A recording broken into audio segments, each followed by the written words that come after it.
Hello once again welcome to the remedial chemistry. तो आज के इस फाइनल वीडियो में थंबनेल आप लोगों को देख लिया होगा। बस एक और दिन आप लोगों का बचा है और आप लोगों का एग्जाम हो जाएगा।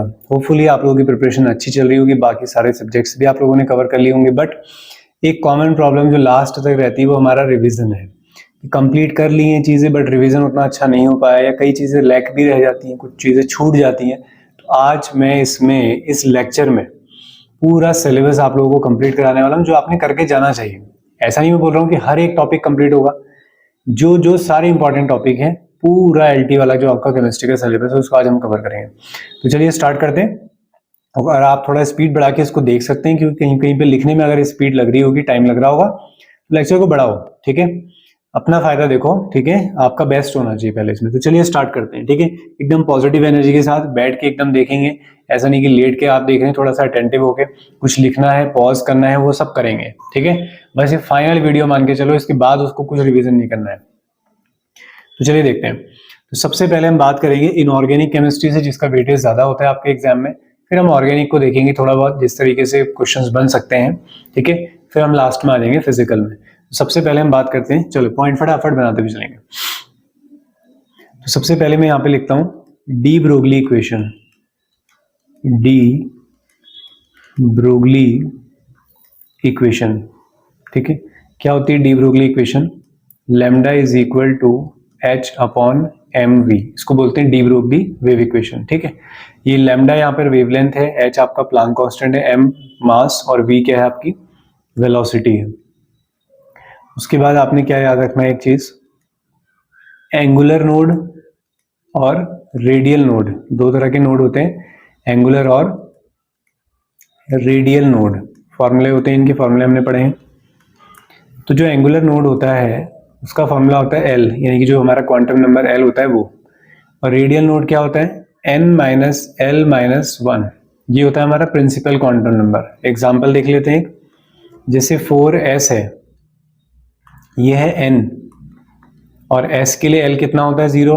ठीक है, तो 4 माइनस 0 माइनस 1, तो कितना आ गया? 3 आ गया।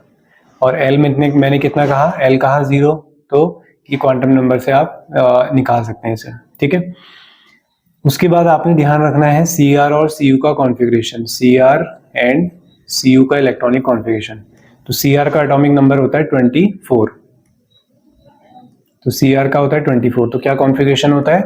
1s2, 2s2, 2p6, 3s2, 3p6, 4s2, फिर क्या बचा? 3d5, 24 के हिसाब से, सॉरी 24 के हिसाब से यहाँ क्या बचेगा? 4। अब होता क्या है, D4 अनस्टेबल होता है, तो इसका एक इलेक्ट्रॉन यहाँ आ जाता है, तो इसलिए सही आंसर क्या होता है? 4s1 3d5। तो आप ऑप्शन देखना वहां पे, जहां पे आपको 4s1 3d5 लगेगा वो आपका सही आंसर होगा। ऐसे ही Cu के लिए लिख लेते हैं। Cu होता है 29, सब कुछ वैसे ही आएगा, 1s2, 2s2, 2p6, 3s2, 3p6, फिर 4s2, 3d9, 9 भी अनस्टेबल होता है, तो 4 और 9 नहीं भरने, तो इसमें शिफ्ट कर दो इसको, तो ये भी क्या हो जाएगा? 4s1 और 3d5। तो ये इसके कॉन्फ़िगरेशन हो जाते हैं, राइट। उसके बाद एक पॉइंट आता है डायगोनल रिलेशनशिप। क्या कहते हैं इसे? Diagonal relationship. किन किन के बीच में होता है? Second period and third period, second and third period के बीच में होगा। तो सेकंड पीरियड हमारा लिथियम, फिर beryllium, boron, carbon, nitrogen, oxygen, fluorine. Lithium के नीचे कौन आता है? सोडियम। 12 किसका होता है? मैग्नीशियम। 13 एल्यूमिनियम, 14 सिलिकॉन, नाइट्रोजन के नीचे फास्फोरस, ऑक्सीजन के नीचे सल्फर, इसके नीचे Cl। तो डायगोनल रिलेशनशिप का मतलब होता है लिथियम की प्रॉपर्टी मैच करेगी मैग्नीशियम से, बेरिलियम की बोरॉन से, बेरिलियम के एल्यूमिनियम से, और इसकी बोरॉन की सिलिकॉन से। मेनली इन्हीं के बारे में पूछते हैं, इन्हीं की प्रॉपर्टीज जो है थोड़ी बहुत मैच करती भी हैं, बाकी की प्रॉपर्टी उतनी मैच नहीं करती है। ठीक है, तो पेपर में सवाल होता है कि beryllium is diagonally related with aluminium, boron is diagonally related with silicon. तो क्लियर हुआ? इतनी बात समझ में आ गई होगी। उसके बाद हम देखते हैं आयनाइजेशन एंथैल्पी का ट्रेंड। तो देखिए अलोंग द पीरियड आप जाएंगे तो आयनाइजेशन एंथैल्पी हो, या फिर इलेक्ट्रॉन गेन एंथैल्पी हो, या या फिर आपकी इलेक्ट्रोनेगेटिविटी हो, सभी क्या होती है, इंक्रीज होती है। किसको छोड़ के, रेडियस को छोड़ के। साइज आपका क्या होता है अलोंग द पीरियड, कम होता है। ठीक है, कुछ एक्सेप्शंस की बात करते हैं। तो अलोंग द पीरियड जाने पे लिथियम से आगे गए बेरिलियम, तो बेरिलियम से ज्यादा बोरॉन की होनी चाहिए, लेकिन बेरिलियम की ज्यादा होती है किससे, बोरॉन से। फिर बोरॉन से आगे गए कार्बन, कार्बन की ज्यादा, कार्बन से आगे गए नाइट्रोजन की ज्यादा, नाइट्रोजन से ज्यादा ऑक्सीजन की होनी चाहिए थी, लेकिन किसकी ज्यादा होती है, नाइट्रोजन की। तो ये यहाँ पे दो एक्सेप्शन आपको देखने को मिलते हैं कि बेरिलियम की आयनाइजेशन एंथैल्पी बोरॉन से ज्यादा है और नाइट्रोजन की किससे ज्यादा है, ऑक्सीजन से। नाइट्रोजन वाले में आंसर क्या होता है कि ये हाफ फिल्ड होता है, ये 2p3 है, इसमें 2p4 आता है, तो ये हाफ फिल्ड की वजह से ज्यादा स्टेबल होता है। इसमें क्या होता है, इसका जब कॉन्फ़िगरेशन लिखते हो तो लास्ट में आता है 2p1, सॉरी इसमें आता है आपका 2s2 और इसमें आता है 2p1। तो यहाँ s से इलेक्ट्रॉन निकालने, यहाँ p से, तो किससे इजी होता है निकालना, p से। तो इसलिए p की आयनाइजेशन एंथैल्पी क्या होती है, कम होती है। नेक्स्ट,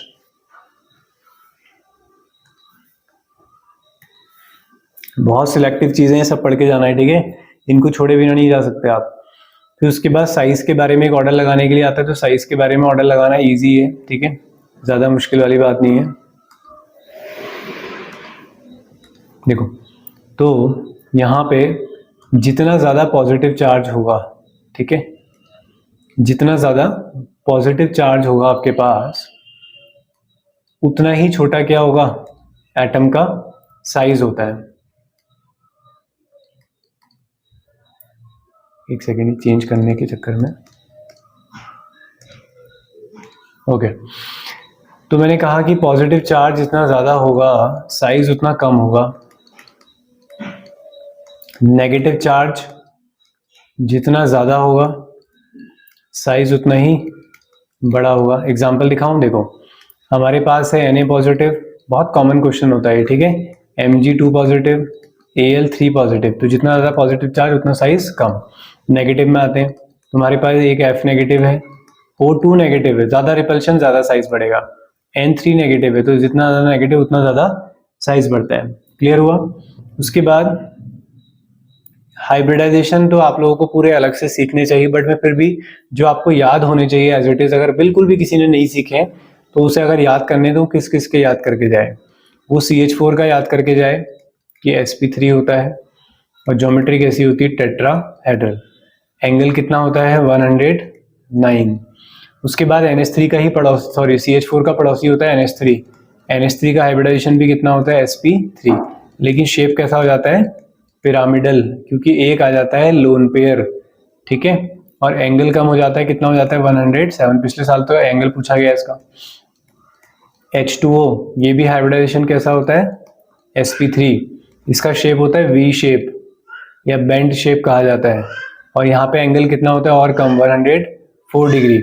ऐसे ही आप एक मॉलिक्यूल याद रखो CO2 आपका लीनियर मॉलिक्यूल होता है, ठीक है, दोनों ऑक्सीजन इस तरीके से लगे होते हैं, इसी के जैसा दिखने वाला SO2 होता है, यहाँ फंसा देता है वो।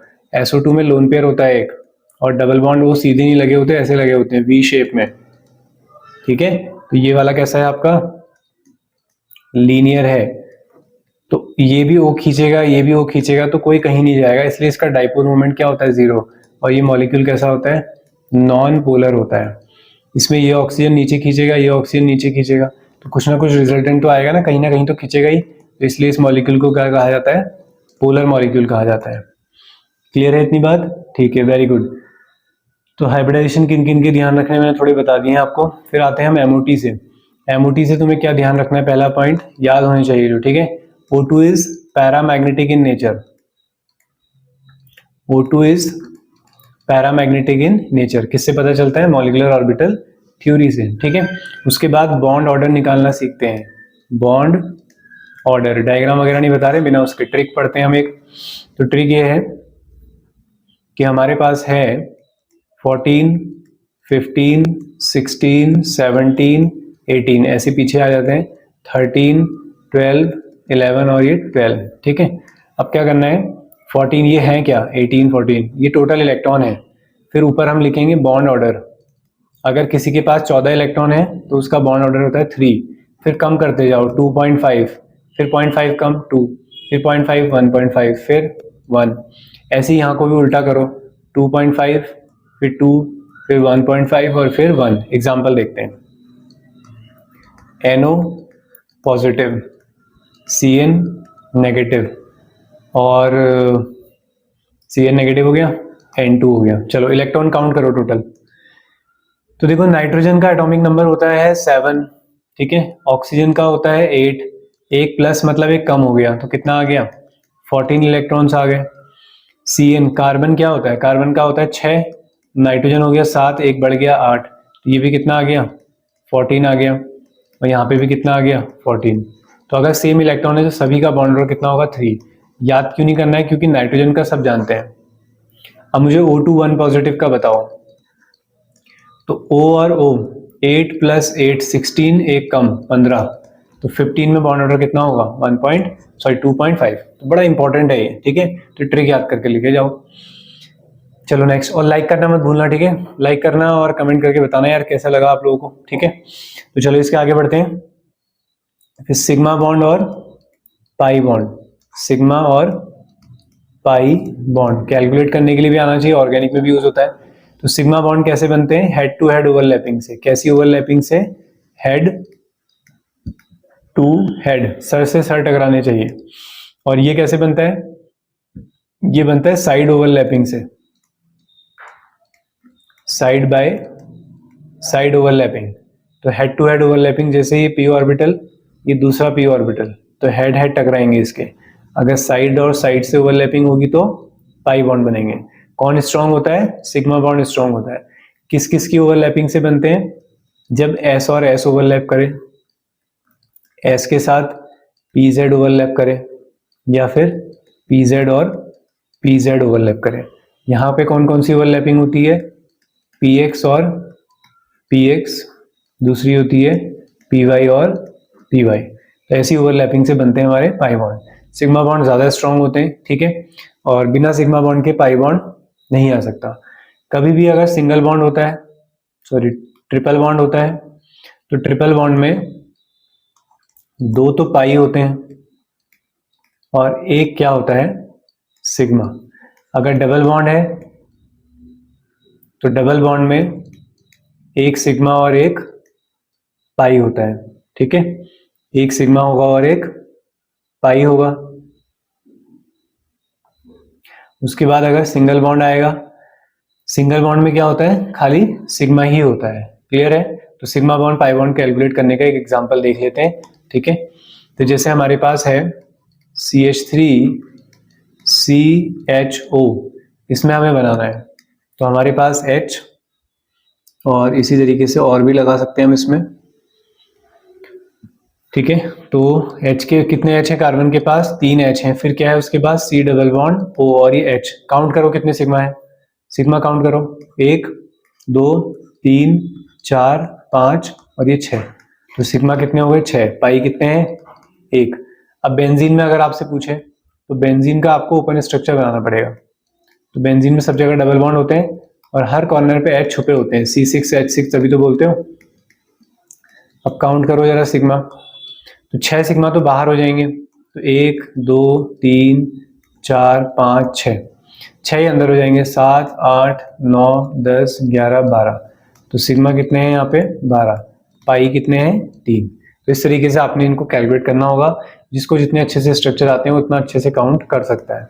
जैसे CH2 double bond CH, CH double bond CH2, इसको ओपन करके बनाओ पहले, ठीक है। तो CH2 है, फिर डबल बॉन्ड है, फिर C, उसके साथ एक H, फिर C, फिर एक H और ये डबल बॉन्ड, फिर इसके साथ 2 H। तो काउंट कर लेते हैं इसको, 1 2 3 4 5 6 7 8 9। तो सिग्मा है आपके पास 9 और पाई है आपके पास 2, ठीक है। तो इस तरीके से काउंट होंगे। आ गया समझ में। चलो नेक्स्ट, फिर नेक्स्ट आता है हमारे पास, ये बॉन्डिंग मैंने बता दी है। चलो अब है एक फॉर्मूला याद रखो, H3BO3। क्या नाम है इसका, इसका नाम होता है बोरिक एसिड। पहली बात तो इसके बारे में ये ध्यान रखना है। दूसरा इसकी ऑक्सीडेशन स्टेट, 3 H है, H का +1 होता है चार्ज, तो 3 आ गया। B की ऑक्सीडेशन स्टेट निकालनी है, उसको X मान लो। O पे -2 होता है, 3 O है तो -6 इज इक्वल टू 0, तो X is equal to +3। Clear हुआ? ये बोरिक एसिड है लेकिन ये H डोनेट नहीं करता है, तो इसे क्या कहते हैं? नॉन प्रोटिक एसिड, यानी कि ये प्रोटॉन H देने वाला एसिड नहीं है, नॉन प्रोटिक एसिड। तो कैसा एसिड है सर? ये लुईस एसिड है, ये इलेक्ट्रॉन एक्सेप्ट करने वाला एसिड है, ये H पॉजिटिव देने वाला एसिड नहीं है, बोरिक एसिड। क्लियर हुआ? बोरिक एसिड को और कैसे लिखा जाता है? BOH का होल थ्राइस। मैच कर लो, ओपन करके लिखोगे तो H3BO3 मिलेगा। BOH का होल थ्राइस। क्लियर हुआ? फिर उसके बाद हमारे पास है BF3, BCl3, BBr3 और BI3। अगर मैं पूछूं इसमें से सबसे ज्यादा डेफिशिएंट कौन है, क्योंकि देखो बोरॉन जो है, बोरॉन के लास्ट में कितने इलेक्ट्रॉन? 3 F से आए होंगे, कितने हो रहे हैं? 6। तो सभी जगह 6 इलेक्ट्रॉन तो हैं, डेफिशिएंट तो सब हैं। सबसे ज्यादा डेफिशिएंट कौन सा है? तो सबका आंसर होगा BF3, क्योंकि सर F तो बहुत ज्यादा इलेक्ट्रोनेगेटिव है, तो F तो खींच लेगा B से इलेक्ट्रॉन, लेकिन ऐसा नहीं है, उल्टा है। ठीक है, उल्टा है। रीजन क्या है? Back bonding. बैक बॉन्डिंग के थ्रू F अच्छे से इलेक्ट्रॉन दे देता है, क्योंकि B और F का साइज ज्यादा छोटा बड़ा नहीं है। ये B का ऑर्बिटल है, ये F का ऑर्बिटल है। F के पास एक्स्ट्रा इलेक्ट्रॉन तो होते ही है, तो ये अपने इलेक्ट्रॉन इसको दे देता है, जिस वजह से इनका बॉन्ड थोड़ा सा क्या हो जाएगा? डबल बॉन्ड कैरेक्टर आएगा। अगर मैं यही कंपैरिजन करूं B का I के साथ, तो तुम्हें पता है कि I का ऑर्बिटल तो बहुत बड़ा होगा, तो इनके बीच में ओवरलैपिंग उतनी अच्छी नहीं होगी। तो इसलिए BF3 जो है इतना डेफिशिएंट नहीं होता, इतना गरीब नहीं है जितना BI3 है। फिर उसके बाद है हमारे पास, ये आपको समझ में आ गया, B2H6। डाइबोरेन के बारे में आपने क्या क्या जानना है? B2H6। तो B2H6 का नाम सबसे पहले डाइबोरेन, ठीक है, डाइबोरेन इसे हम बोलते हैं। स्ट्रक्चर की बात करता हूं मैं आपसे। तो 2 ब्रिज हाइड्रोजन होते हैं जो बोरॉन को इस तरीके से जोड़ेंगे, और 4 हाइड्रोजन साइड में होंगे। तो साइड वाले हाइड्रोजन को क्या कहा जाता है? साइड वाले हाइड्रोजनों को कहा जाता है टर्मिनल हाइड्रोजन। क्या बोलते हैं? Terminal hydrogen. और ये वाले हाइड्रोजन क्या कहलाते हैं? Bridge hydrogen. ठीक है, तो होता क्या है, इसको बनाना बॉन्डिंग के नाम से जानते हैं। तो यहाँ पे बोरॉन और H, यहाँ पे टोटल कितने इलेक्ट्रॉन होते हैं? 2 ही इलेक्ट्रॉन होते हैं, और ये पूरे घूमते हैं ऐसे। ऐसे ही यहाँ भी 2 इलेक्ट्रॉन होंगे और वो पूरे में घूमेंगे ऐसे। कितने लोगों के बीच में घूम रहे हैं? 1 2 3। तो 3 सेंटर है, लेकिन इलेक्ट्रॉन कितने हैं? 2। ऐसे नीचे भी है, 3 सेंटर 2 इलेक्ट्रॉन। तो सवाल होता है कि डाइबोरेन में क्या सारे बॉन्ड कोवेलेंट है? नहीं, ठीक है, थोड़े डिफरेंट हैं, सेम टाइप के बॉन्ड नहीं है। तो पूछते हैं कि क्वांटिटी पूछते हैं, 3 सेंटर 2 इलेक्ट्रॉन बॉन्ड कितने हैं? तो कितने हैं? 2 है। किस में है पूछेंगे तो B2H6 वहां पे ऑप्शन में दिखेगा, वो आंसर लगा लोगे। ठीक है, ये बात मैंने आप लोगों को समझा दी, आई होप क्लियर हो गई होगी। उसके बाद डाइबोरेन हो गया हमारा। फिर आपने कुछ ऑक्सो एसिड्स याद रखने हैं। ठीक है, सबसे पहले मैं बताता हूं कि ऑक्सो एसिड्स होते क्या है। ऐसे एसिड जो अपना H पॉजिटिव देते हैं, किससे जुड़ा हुआ हो? और वो HO से जुड़ा होना चाहिए। जैसे HCl है, HCl भी तो H पॉजिटिव देता है, लेकिन H किससे जुड़ा है? Cl से। लेकिन वहीं पर H2SO4H देता है, लेकिन वो ऑक्सो एसिड है, क्योंकि उसका H किससे जुड़ा होता है? यहाँ पे ऑक्सीजन से। तो ऑक्सीजन से जुड़ा हुआ H अगर बाहर जाता है तो वो एसिड क्या कहलाते हैं? ऑक्सो एसिड कहलाते हैं। राइट, समझ में आ गई इतनी बात? अब उसके बाद कुछ एग्जाम्पल्स हैं जो हमें ध्यान रखने, जैसे H3PO4, H3PO3 और H3PO2। और कोई चैप्टर वाइज लेक्चर देखना है आपने क्वेश्चन सीरीज का, तो लिंक आप लोगों को पूरी प्लेलिस्ट का डिस्क्रिप्शन बॉक्स में मिल जाएगा। क्वेश्चन सीरीज का काफी सारे क्वेश्चंस कर लिए हम लोगों ने। ठीक है, तो H3PO3, H3PO4, इसका नाम लिखो फॉस्फोरिक एसिड, इसका लिखो फॉस्फोरस एसिड, इसका लिखो हाइपोफॉस्फोरस। लिख लिया? ऑक्सीडेशन स्टेट निकालो। ये 3 हो गया, PX हो गया, O -2 होता है तो -8 हो गया, इक्वल टू 0। तो X इज इक्वल टू कितना आ गया? +5। ऐसे यहाँ करो, ये 3 आ गया, ये X हो गया, ये -6 इक्वल टू 0, तो X इज इक्वल टू +3। ये 3 आ गया, फिर ये X आ गया, ये -4 आ गया, इक्वल टू 0। सॉरी, तो X इक्वल टू कितना आ गया आपका? +1। ये हुआ। अब बात करते हैं स्ट्रक्चर की। तो क्या क्या बातें ध्यान रखनी, फास्फोरस के सारे स्ट्रक्चर में पी डबल बॉन्ड ओ जो है वो कंपलसरी होता है। हर स्ट्रक्चर में पी डबल बॉन्ड ओ तो मिलेगा ही मिलेगा। अब 4 ओ है तो 4 के 4 ओ लगा दो, दूसरे में 3 ही ओ है 3 ही लगाओ, इसमें 2 ही है 2 लगाओ। तो यहाँ पे बाकी क्या आएंगे, फिर एच आएंगे,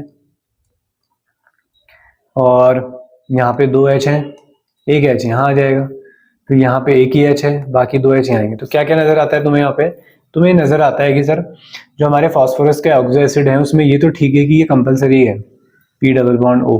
एक चीज और हम यहाँ पे देख रहे हैं कि पी और एच के बीच में भी बॉन्ड प्रेजेंट हो सकता है, ठीक है, पीएच लिंकेज भी है यहाँ पे। जिसके पास 3 OH है वो 3 एच दे सकता है, तो उसे कहा जाता है ट्राई बेसिक। जो 2 OH दे सकता है, सॉरी 2 एच दे सकता है, उसे कहा जाता है डाई बेसिक, और इसे कहा जाता है मोनो बेसिक, ठीक है। अगर मैं पूछूं इसमें से सबसे ज्यादा रिड्यूसिंग प्रॉपर्टी किसकी है, तो जिसके पास एच पीएच बॉन्ड ज्यादा है, तो रिड्यूसिंग प्रॉपर्टी की बात करें तो वो इसकी ज्यादा है। क्लियर हुआ। अब देखो नेक्स्ट देखते हैं। तो इस तरीके से हमें ध्यान रखना है। फिर उसके बाद आते हैं हमारे पास सल्फर के ऑक्सो एसिड्स, जैसे H2SO4, तो सल्फ्यूरिक एसिड बोलते हैं इसे। ऑक्सीडेशन स्टेट निकाल लोगे, अभी बताया मैंने कैसे निकालना है। तो सल्फ्यूरिक एसिड जो होता है वो हमारा टेट्राहेड्रल होता है कुछ इस तरीके से। यहाँ पे कभी भी सल्फर और H के बीच में बॉन्ड नहीं होगा, ठीक है। अच्छा 4 O है, 2 H है ना, हाँ ठीक है। OH और ये OH, तो ये हुआ सल्फ्यूरिक एसिड। H2SO3, एक O कम कर दो, तो इसे बोलते हैं सल्फ्यूरस। ये डबल बॉन्ड O और ये फिर ये, तो यहाँ पे 3 ऑक्सीजन है और 2, अच्छा एक लोन पेयर बनेगा, सॉरी। यहाँ से एक चीज समझ में आती है हमें कि सल्फर में S डबल बॉन्ड O ऊपर होना जरूरी नहीं है, यहाँ पे लोन पेयर हो सकता है, वहां तो नहीं था ना, वहां तो फिक्स था। 3 है, क्योंकि H तो डायरेक्ट जोड़ नहीं सकते हम, तो यही करना पड़ेगा हमें, ठीक है। 2 ही है ना, तो एक H हटा दो। तो सल्फ्यूरिक, सल्फ्यूरस एक इंपॉर्टेंट इसमें याद रख लो, H2S2O7, इसको कहते हैं ओलियम। क्या कहते हैं इसे, ओलियम। तो ये इसका स्ट्रक्चर कैसा होता है, अगर आपसे पूछे कि क्या इसमें पेरोक्साइड लिंकेज है, तो नहीं होती है। पेरोक्साइड लिंकेज का मतलब होता है ऑक्सीजन ऑक्सीजन के बीच में क्या आ जाए, एक सिंगल बॉन्ड आ जाए, तो ये ऐसा होता है, ठीक है। H2S2O7 oleum. फिर एक होता है H2S2O8, इसमें होती है पेरोक्साइड लिंकेज, इसको पेरोक्सो डाइसल्फ्यूरिक एसिड कहते हैं, इसलिए पेरोक्सो डाइसल्फ्यूरिक एसिड, ठीक है। ओके नेक्स्ट, नेक्स्ट क्या है अब हमारे पास, हाँ नेक्स्ट है हमारे पास कि PTF6 जो था, मतलब नोबल गैसेस पहली बार कैसे कंपाउंड बनाने लगी। तो PTF6 एक कंपाउंड था, ऑक्सीडाइजिंग एजेंट था, जिसकी रिएक्शन O2 से कराई गई, तो देखा गया कि उसने ऑक्सीजन से इलेक्ट्रॉन निकाल दिए, तो ऑक्सीजन ऑक्सीडाइज हो गई, और PTF6 पे जो है कैसा चार्ज आ गया, नेगेटिव। तो कौन सा ऑक्सीडाइजिंग एजेंट था वो, PTF6, जिसने जिनॉन से रिएक्शन करी। फिर कैसे आइडिया लगा साइंटिस्टों को कि नोबल गैस भी रिएक्शन कर सकती है, क्योंकि जितनी इलेक्ट्रॉन निकालने के लिए एनर्जी ऑक्सीजन से चाहिए उतनी ही किससे चाहिए होती है, जिनॉन। कई बार ये भी सवाल होता है कि क्या सिमिलरिटी थी जिनॉन और ऑक्सीजन में कि उसकी रिएक्शन जिनॉन से कराई गई थी, तो आप बोलोगे किसमें रिलेशन था यहाँ पर, आयनाइजेशन एंथैल्पी में। तो जब इसके साथ रिएक्शन कराई गई तो देखा गया कि जिनॉन ने अपना इलेक्ट्रॉन लॉस कर दिया है, मतलब वो रिएक्शन में पार्टिसिपेट कर गया। फिर यहीं से काफी सारे कंपाउंड बने, साइंटिस्ट का नाम भी याद रखना, एन बार्टलेट, नील बार्टलेट, ठीक है। तो इतनी बात समझ में आ गई होगी। उसके बाद आते हैं हमारे पास मिनरल्स, ओर्स क्या होते हैं ना। तो जो मिनरल्स होते हैं, मिनरल्स किनको बोलते हो, जो भी नेचुरल सब्सटेंस हमें अर्थ में मिलते हैं उनको हम बोलते हैं मिनरल्स। ओर्स किन्हें कहते हो, ऐसे मिनरल जिनसे आप मेटल को निकाल सकते हो। जैसे आपने अपने घर में खुदाई करी, ठीक है, आपने खेत में कुछ खुदाई करी, तो आपको पता है कि मिट्टी में तो वहां पे कई सारे मेटल होंगे ना, थोड़ी बहुत आयरन की क्वांटिटी होगी, कैल्शियम की क्वांटिटी होगी। अब ये थोड़ी कि तुम कहो कि यार मैं इससे कैल्शियम एक्सट्रैक्ट करता हूँ, मैं इससे कैल्शियम निकालता हूँ और वो बेचूंगा, ऐसा तो नहीं हो सकता। तुम क्यों कहोगे, तुम कहोगे यार खेत में कैल्शियम की मात्रा जो है बहुत कम है, तो अगर हम ऐसा करने लगे तो हमारा खर्चा ज्यादा आ जाएगा, हम पैसे ज्यादा लगाएंगे लेकिन हमें जो अमाउंट मिलेगा वो बहुत कम। तो और वही है जिससे इकोनॉमिकली ढंग से और ज्यादा मात्रा में क्या निकाला जा सके, मतलब पैसे भी ज्यादा ना लगे, मेहनत भी कम लगे, और अच्छी क्वांटिटी में अच्छी क्वालिटी में आप उस मिनरल से किसको निकाल सकते हो, मेटल को। तो उन मिनरल्स को क्या कह दिया जाता है, ओर कहा जाता है। इनको हिंदी में खनिज और अयस्क कहते थे। तो सारे ओर्स मिनरल्स हैं, बट सारे मिनरल्स ओर्स, बोलो, सारे मिनरल्स ओर्स नहीं है। ठीक है सर, आप बोलो ना, हम क्या बोले। ठीक है, फिर आता है कैल्सिनेशन। क्या आता है, कैल्सिनेशन। कैल्सिनेशन से कैंसिल याद रखो। ठीक है, दूसरे पेज में आता है यार, कैल्सिनेशन। तो कैल्सिनेशन से कैंसिल याद रखो। तो क्या कैंसिल करना है, oxygen. In the absence of oxygen when carbonate ores, जैसे ZnCO3 carbonate ore, in the absence of oxygen when carbonate ores convert into metal oxide ZnO plus CO2। तो कार्बोनेट ओर से metal का oxide बनाना in presence of, in absence of oxygen is called calcination. दूसरा होता है roast करना, roasting. ठीक है, तो रोस्टेड बनाना है हमें, तो यहां पे लिए जाते हैं सल्फाइड ओर। सल्फाइड ओर जैसे ZnS in presence of oxygen, तो ये कन्वर्ट होते हैं ZnO में प्लस SO2। ठीक है, तो जब जिंक सल्फाइड मेटल ऑक्साइड में कन्वर्ट हो इन प्रेजेंस ऑफ ऑक्सीजन, तो उन्हें कहा जाता है रोस्टिंग। ठीक है, फिर एक आता है हमारा स्लैग, एक आता है फ्लक्स। तो फ्लक्स क्या होता है, जो भी हम इम्प्योरिटी वगैरह के साथ, इम्प्योरिटी वगैरह को न्यूट्रलाइज करने के लिए जो ऐड करते हैं उसको बोलते हैं फ्लक्स। स्लैग जो होता है जो बन के आएगा, जैसे आपने कहा हमारे पास इम्प्योरिटी है, इम्प्योरिटी को क्या कहते हैं, गैंग। गैंग में आपने कोई केमिकल मिलाया जो इसको खत्म करेगा, न्यूट्रल करेगा, जो भी करेगा, अलग करेगा इसे। उसके बाद जो बनेगा उसको बोलते हैं स्लैग। स्लैग हल्का होता है, ऊपर तैरने लगता है, इसको हटा लेते हैं। फिर आते हैं हम डी ब्लॉक वाले चैप्टर में, यानी कि ट्रांजिशन ऑफ, नहीं क्या, ट्रांजिशन मेटल्स। ठीक है, ये थोड़ा सा थ्योरी वाला है, इसको हम याद करेंगे, आप पॉइंट सुनना। ठीक है, मैं बहुत शॉर्ट में लिखूंगा, पॉइंट सारे कवर होंगे। ट्रांजिशन एलिमेंट, प्रॉपर्टीज से सवाल होते हैं। पहला, क्या है ट्रांजिशन एलिमेंट, जिनका डी सबशेल, यानी कि जिनका डी ऑर्बिटल कंप्लीटली फिल्ड ना हो। बात सुनना, उतार मत लेना, उतारोगे नहीं ऑब्वियसली। ठीक है, कभी तुम सोचो डी सबशेल नहीं होता जिनके पास, जिनका डी सबशेल क्या हो, पार्शियली फिल्ड हो। दूसरी बात, कौन नहीं है, तो ZnCd और Hg इस डेफिनेशन को फुलफिल नहीं करता, तो these are not transition element. तीसरी प्रॉपर्टी, ये कैसे होते हैं, कलर्ड होते हैं ज्यादातर। ठीक है, कलर्ड होते हैं, क्यों दिखाते हैं कलर, DD ट्रांजिशन की वजह से, DD ट्रांजिशन की वजह से। चौथी बात अगर हम करें तो ये कॉम्प्लेक्स फॉर्म करते हैं, पूरा कोऑर्डिनेशन कंपाउंड इन्हीं से बना हुआ है। कॉम्प्लेक्स फॉर्म करते हैं क्योंकि इनका साइज स्मॉल होता है। कॉम्प्लेक्स जब ये फॉर्म करते हैं तो लुईस एसिड की तरह बिहेव करते हैं। सबसे इंपॉर्टेंट बात है इनकी कैटालिटिक प्रॉपर्टी, ये कैटलिस्ट की तरह यूज क्यों होते हैं, ऑर्गेनिक में हम देखते हैं ज्यादातर इनको, तो उसके लिए क्या रीजन है, वेरिएबल, क्या रीजन है, वेरिएबल ऑक्सीडेशन स्टेट।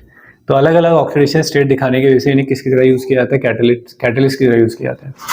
फिर छठा है, इनके मेल्टिंग और बॉइलिंग पॉइंट हाई क्यों होते हैं, तो मेल्टिंग पॉइंट हो, बॉइलिंग पॉइंट हो, सब किस पे डिपेंड करता है, नंबर ऑफ अनपेयर्ड इलेक्ट्रॉन। जितने ज्यादा अनपेयर्ड इलेक्ट्रॉन होंगे उतनी ज्यादा जो है क्या होंगे, हमारे मेल्टिंग और बॉइलिंग पॉइंट होंगे।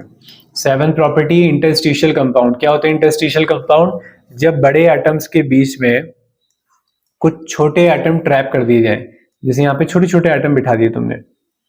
ठीक है, तो इनसे बनने वाले कंपाउंड को क्या बोलते हैं हम, इंटरस्टिशियल कंपाउंड। अंतराकाशी ऐसे कुछ नाम होता है, इंटरस्टिशियल कंपाउंड। तो इससे डेंसिटी क्या हो जाती है, बढ़ जाती है, और डेंस हो जाएगा। ठीक है, जैसे आपने आयरन में कार्बन मिला दिया, स्टेनलेस स्टील बना दिया, तो होता क्या है कि जैसे अब तुम्हें पुल बनाना है, तो पुल बनाने के तुम्हें लोहा यूज करना है। अब तुम्हें उस लोहे में करंट थोड़ी फ्लो करानी है, तुम्हें पीटना भी नहीं है, तुम तो चाहते हो कि लोड उठाने वाला बने, डेंस हो बहुत ज्यादा, तो तुमने आयरन के अंदर कार्बन भी मिला दिया कि कार्बन भी जो थोड़ी बहुत जो जगह खाली है उसके अंदर भी घुस जाए और हार्ड कर दे उसको एकदम। तो ऐसे कंपाउंड को बोलते हैं इंटरस्टिशियल कंपाउंड। एलॉयज बना सकते हैं, क्यों बनाते हैं एलॉयज, क्योंकि इनके साइज क्या होते हैं, ऑलमोस्ट सेम होते हैं। उसके बाद डी ट्रांजिशन क्यों दिखाएंगे? डी ट्रांजिशन दिखाएंगे अनपेयर्ड इलेक्ट्रॉन की वजह से। किसकी वजह से? Unpaired electron. जिसके पास अनपेयर्ड इलेक्ट्रॉन वो कैसा होगा? कलर्ड होगा। आई बात समझ में? तो ये कहानी। साइज की बात करें तो पहले साइज डिक्रीज होता है, बीच में कांस्टेंट रहता है, लास्ट में फिर क्या हो जाता है? Slightly increase. कांस्टेंट कहां पे रहता है? ज्यादातर आयरन, कोबाल्ट और निकल में। ठीक है, तो थोड़ा पानी पी लेते हैं हम।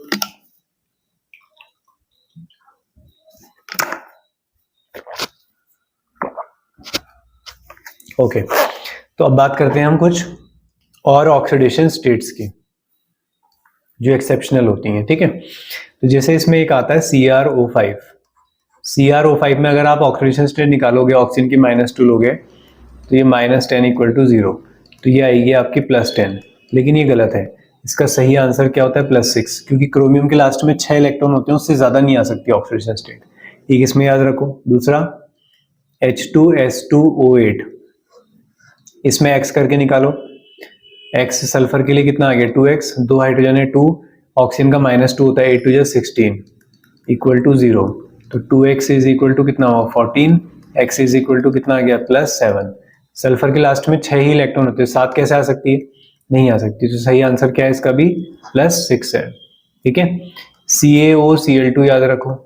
CaOCl2 में क्या खास बात है कि यहाँ पर जो Cl है, एक Cl -1 होता है और एक Cl क्या होता है? +1 होता है। ठीक है, तो ये आपने ध्यान रखना है। ऐसे ही आपके पास Fe3O4 है, अगर आप निकालो 3X 8 = 0, तो X क्या है? 8/3। एक तरीका तो यह पॉइंट में लिखा होगा आंसर, तो ठीक है निकाल देना, एवरेज है मतलब वो।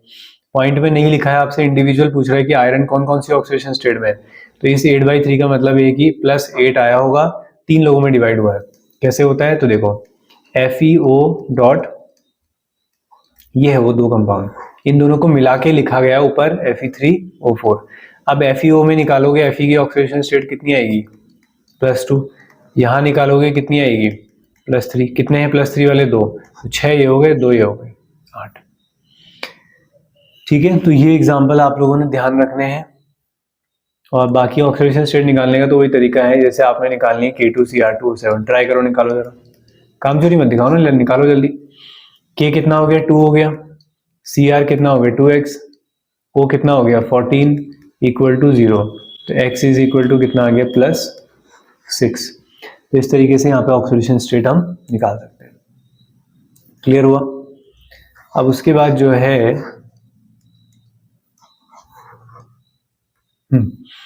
अब कोऑर्डिनेशन की तरफ आते हैं। थोड़ा सा कोऑर्डिनेशन की तरफ मैं अगर आता हूं तो सबसे पहले मुझे ध्यान आते हैं लिगेंड्स। तो लिगेंड्स क्या होते हैं? लिगेंड्स इलेक्ट्रॉन रिच होते हैं, लुईस एसिड होते हैं, बेस होते हैं, लुईस बेस होते हैं, न्यूक्लियोफाइल होते हैं, इलेक्ट्रोफाइल न्यूक्लियोफाइल होते हैं। लिगेंड्स के टाइप की बात करें तो सबसे पहले मोनोडेंटेट। मोनोडेंटेट वाले तो बहुत हैं, तो तुम्हें बाई वाले याद करने हैं, एक अलग वाले याद करने हैं, जो बचे सब मोनो में रख देना। सारे हेलोजन इसमें आ जाएंगे, फिर भी कुछ इंपॉर्टेंट मैं बता देता हूँ। अमोनिया, जिसको एमाइन कहा जाता है, CO यहाँ पे उसे कार्बोनिल कहा जाता है, H2O जिसे एक्वा कहा जाता है, हाइड्राजीन NH2 ये भी कैसा होता है? आपका मोनोडेंटेड लिगेंड होता है। ठीक है, तो ये है। उसके बाद आते हैं हम बाईडेंटेड में, तो यहाँ से है याद करने वाले बाईडेंटेट। बाईडेंटेड में एक तो याद रखना है तुम्हें इथाइलिन डाईएमीन। इथाइलिन डाईएमीन क्या नोटेशन होता है? EN, फॉर्मूला पहचानना होगा, NH2 CH2 NH2। इथाइल मतलब 2 कार्बन, ठीक है, एमाइन मतलब NH2। इथाइलिन डाईएमीन, कोई चार्ज नहीं है, न्यूट्रल है, 2 डोनर एटम है, नाइट्रोजन। फिर आता है ऑक्सलेट आयन। ऑक्सलेट आयन क्या होता है? COO नेगेटिव, यानी कि नेगेटिव की जगह H लगा दिया तो ऑक्सैलिक एसिड बन जाता है। तो COO नेगेटिव, इसको बंद करके लिखते हैं तो C2O4 2 नेगेटिव लिखते हैं, नोटेशन इसका OX होता है, ऑक्सलेट। ठीक है, तो ये दो आप याद रखो इसके। उसके बाद एम्बीडेंटेड लिगेंड्स। ऐसे मोनोडेंटेड लिगेंड होते तो ये भी क्या है? मोनोडेंटेड मतलब एक ही बॉन्ड बनाते हैं, लेकिन एक टाइम पे एक बॉन्ड बनाते हैं लेकिन अलग अलग डोनर एटम होते हैं, जैसे ठीक है, monodentate ligand having different donor atom, जैसे NO2 1 नेगेटिव। तो NO2 नेगेटिव में खास बात यह है कि वो मेटल के साथ N से भी जुड़ सकता है, वो मेटल के साथ O से भी जुड़ सकता है। तो है तो मोनोडेंटेड, एक टाइम पे एक ही बॉन्ड बना रहा है लेकिन साइड अलग अलग है, तो ऐसो को बोलते हैं हम एम्बिडेंटेड लिगेंड। तीन ही एग्जांपल है, NO2 1 negative, CN negative, C से जुड़ सकता है, N से जुड़ सकता है, और उसके बाद CN नेगेटिव हो गया, NO2 1 नेगेटिव हो गया, SCN 1 नेगेटिव थायोसाइनेट, तो सल्फर से जोड़ सकते हो और नाइट्रोजन से जोड़ सकते हो NCS, तो इनको बोलते हैं एम्बिडेंटेड लिगेंड। फिर आते हैं लास्ट चिलेटिंग लिगेंड्स। चिलेटिंग से पहले रुको, चिलेटिंग से पहले याद करो एक hexadentate ligand, hexadentate ligand, EDTA, EDTA, ethylene diamine tetra acetato, लिख लो इथाइलिन डाइएमीन टेट्रा एसीटेटो, ये है, ठीक है, हेक्साडेंटेट। उसके बाद लास्ट आते हैं चिलेटिंग लिगेंड्स। चिलेटिंग लिगेंड्स क्या होते हैं, जो मेटल के साथ 4, 5 और 6 मेंबर रिंग बनाते हैं। चिलेट का मतलब रिंग होता है, तो मेटल के साथ जो 5 और 6 मेंबर रिंग बनाते हैं उनको बोलते हैं चिलेटिंग लिगेंड। तो मोनोडेंटेट को छोड़कर सारे लिगेंड कैसे होते हैं, चिलेटिंग लिगेंड्स, मतलब इथाइलिन डाइएमीन भी, ऑक्सलेटो भी, सब इसी में आएंगे। इससे फायदा क्या होता है, जितने ज्यादा बाइडेंटेड लिगेंड लगे होते हैं उतनी ज्यादा स्टेबिलिटी बढ़ती है। चिलेशन जितना ज्यादा होगा, लिगेंड की स्टेबिलिटी, कंपाउंड की स्टेबिलिटी उतनी ही ज्यादा बढ़ जाएगी। क्लियर हुआ? इसके बाद आते हैं इसकी नेमिंग में। इसके बाद बात करते हैं इसकी नेमिंग की। तो आधे घंटे से ऊपर हो गया अभी हमारा जो है ऑर्गेनिक खत्म नहीं हुआ है, बस होने वाला है, ठीक है, लास्ट ही है वैसे। तो एम्बिडेंटेड लिगेंड, एम्बिडेंटेड लिगेंड पढ़ लिया। अब नेमिंग की बात करें, नेमिंग में एक एग्जांपल दे देता हूं मैं तुम्हें, K4FeCN का होल 6। सबसे पहला काम क्या करना है, पेपर में ऑक्सीडेशन स्टेट निकालना, उससे आंसर हो सकता है मिल जाए। तो K की ऑक्सीडेशन स्टेट तो +1 है, तो +4 आ गया इसके वजह से, Fe निकालना है, CN पूरा CN -1 होता है तो -6 इक्वल टू 0, तो X इज इक्वल टू कितना आ गया, +2। नाम लिखा जाता है सबसे पहले वाले का, पहले पोटेशियम का, फिर दूसरा पार्ट कॉम्प्लेक्स कैसा है, नेगेटिव, तो आयरन का नाम फेरेट लिखा जाएगा, आयरन नहीं लिखा जाएगा। तो पहले क्या आएगा, पोटेशियम, पोटेशियम, फिर उसके बाद हेक्सा साइनो, आयरन को क्या लिखोगे, फेरेट लिखोगे, तो पोटेशियम हेक्सा साइनो फेरेट।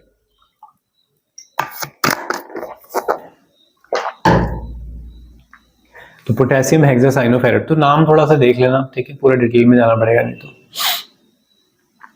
अब आते हैं आइसोमेरिज्म। आइसोमेरिज्म से पहले एक रिलेशन याद कर लो, tetrahedral is equal to 4/9 of octahedral. ये टेट्राहेड्रल और ऑक्टाहेड्रल के बीच की एनर्जी होती है, ठीक है, तो उनके बीच में रिलेशन होता है। सबसे ज्यादा एनर्जी होती है स्क्वायर प्लेनर की, फिर उसके बाद होती है ऑक्टाहेड्रल की, फिर होती है टेट्राहेड्रल। आइसोमेरिज्म में बात करूं तो मैं बेसिक तो सीख के जाने, अगर बिल्कुल भी नहीं पढ़े, सिस ट्रांस तो तुम्हें बनाने आने चाहिए, जैसे CONH3 का होल 4 Cl2। मैं पूछूं कि ज्योमेट्रिकल आइसोमर कितने बनेंगे या है या नहीं, तो आपने क्या करना है, 6 बॉन्ड बनाने हैं, Cl और Cl अपोजिट हैं, तो ट्रांस NH3, फिर जहां बचे वहां लगा दो, अपोजिट होती है ट्रांस। अगर अपोजिट नहीं है कहीं भी लगाओ उसके बाद तो वो सिस है, ठीक है। तो इसमें मैं ज्यादा डिटेल में नहीं जा रहा हूँ क्योंकि पूरे पढ़ने वाले टॉपिक है। अभी तो मैं चाह रहा हूँ कि क्विक रिवीजन में जो चीजें आप लोगों ने नहीं पढ़ी, ठीक है, या रिवाइज करनी है, हल्की छोटी छोटी चीजें छूट जाती है ना, उन चीजों को हम यहाँ पे कवर कर रहे हैं। ओके, तो अब हम बात करते हैं ऑर्गेनिक केमिस्ट्री की। तो ठीक है, इनऑर्गेनिक हम लोगों ने कंप्लीट कर लिया, अब ऑर्गेनिक केमिस्ट्री। देखो ऑर्गेनिक केमिस्ट्री से चीजें सिलेक्ट करना बड़ा मुश्किल है, बट फिर भी मैंने की हुई है, ठीक है, और उम्मीद है कि यहाँ से सवाल मिलेगा, ठीक है। मिक्स होता है, हाँ, ये कोई टॉपिक तो होता नहीं है इसमें मेनली ऐसे। तो सबसे पहले एक चीज तुम्हें आनी चाहिए, वो क्या है, स्टेबिलिटी ऑफ कार्बोकैटायन।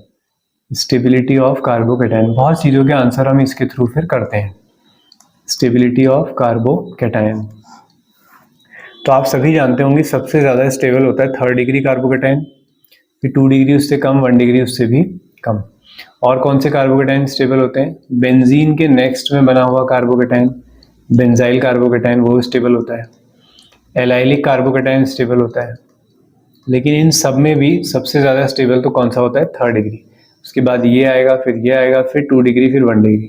तो स्टेबिलिटी ऑफ कार्बोकेटाइन 3 डिग्री दिखा दूं कैसा होता है। एक कार्बन के साथ 3 CH3 लगे होंगे तो बोलोगे 3 डिग्री, ऐसे 2 डिग्री। ठीक है, तो स्टेबिलिटी ऑफ कार्बोकेटाइन। उसके बाद एक टॉपिक आता है हाइपर कॉन्जुगेशन। हाइपर कॉन्जुगेशन देखना आना चाहिए। आपसे पेपर में पूछेंगे कि कौन सी एल्कीन ज़्यादा स्टेबल है, तो क्या देखोगे? Hyper conjugation. कैसे देखना होता है? अल्फा हाइड्रोजन होना चाहिए उस एल्कीन के पास, जैसे CH2 डबल बॉन्ड CH3। मैंने कहा प्रोपीन है और एक तुम्हारे पास है ब्यूटुइन। अब मैंने कहा इसमें बताओ मुझे कौन सी एल्कीन ज़्यादा स्टेबल है।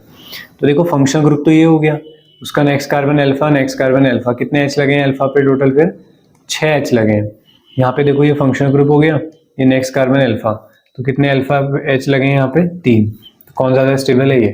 तो अल्फा हाइड्रोजन पहचान लोगे तो हाइपर कॉन्जुगेशन से हम क्या क्या बता सकते हैं? Stability of alkene, stability of carbocation, stability of radicals. Same चीज़ें रेडिकल्स के लिए भी होती है। रेडिकल्स में क्या होगा? जैसे आपने बेंजाइल रेडिकल कहा तो बेंजीन के ऊपर CH2 और सिर्फ एक रेडिकल, एक इलेक्ट्रॉन होगा। ठीक है, चलो नेक्स्ट। फिर नेक्स्ट है हमारे पास E and Z configuration. Cis trans के साथ आता है E और Z। तो पहले सिस ट्रांस की बात कर लेते हैं। चलो, तो मैंने आपको दिया एक एग्जांपल ब्यूटुइन, तो आपने लिखा CH3 CH double bond CH3। मैं ऑप्शन दे दूंगा, आपको मैच करना होगा किस में बन सकते हैं। तो आप C डबल बॉन्ड C लगाओ। अगर आप same side, same group same side कर सकते हो तो सिस, सेम ग्रुप अपोजिट साइड कर सकते हो तो देखिए इस कार्बन पे एक H लगा है और एक CH3, तो मैंने लगा दिया।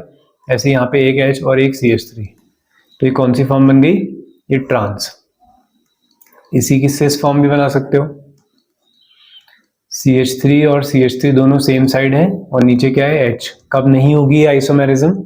जैसे आपके पास है CH3 डबल बॉन्ड CH3। अब तुमने क्या करा? डबल बॉन्ड लगाया, तो राइट वाले में एक H है और एक CH3 है, लेकिन इधर लेफ्ट में तो दोनों ही CH3 हैं। अगर इन दोनों CH3 को मैं खिसका भी देता हूं तो क्या फर्क पड़ेगा? तो ये ज्योमेट्रिकल आइसोमर नहीं दिखाएगा, जबकि ऊपर वाले शो कर सकते हैं। ठीक है, कर रहे हैं ऑब्वियसली। उसके बाद अगर आपको पहचानना होगा कि कोई compound ortho and para directing कैसे होगा, तो ortho and para directing compound check करने के लिए बेंजीन के ऊपर क्या होना चाहिए? जो एटम लगा होगा उस पर लोन पेयर होना चाहिए। जैसे फिनॉल, जैसे बेंजीन के ऊपर NH2, एनिलीन, जैसे क्लोरोबेंजीन, बेंजीन के ऊपर Cl। ठीक है, तो अगर बेंजीन से जुड़े हुए एटम पे लोन पेयर है तो वो ऑर्थो और पैरा को एक्टिव करेगा। बचा कौन? जिन पे नहीं है वो मेटा, एक्सेप्ट टॉल्वीन। अगर बेंजीन के ऊपर CH3 है, ये भी ओपी डायरेक्टिंग होता है अल्फा हाइड्रोजन की वजह से। इन हाइड्रोजन, अगर हाइड्रोजन है तो एक्टिव है, अगर हाइड्रोजन गायब सारे जैसे CCl3 तो अब मेटा वाला हो जाएगा। समझ गए? मेटा दिखा दूं एक दो और। चलो, बेंजीन के ऊपर CHO, क्या बेंजीन से जुड़े हुए एटम पे लोन पेयर है? नहीं है। बेंजीन के ऊपर C triple bond N, lone pair नहीं है, मेटा डायरेक्टिंग होगा। बेंजीन के ऊपर NO2 में धोखा खा जाते हैं लोग, NO2 में भी कोई लोन पेयर नहीं बचता है क्योंकि एक्स्ट्रा बॉन्ड बना दिया ऊपर। ये भी कैसा है? मेटा डायरेक्टिंग है। क्लियर हुआ? अब आते हैं एक बेसिक और चीज में, मार्कोनिकॉफ और एंटी मार्कोनिकॉफ रूल।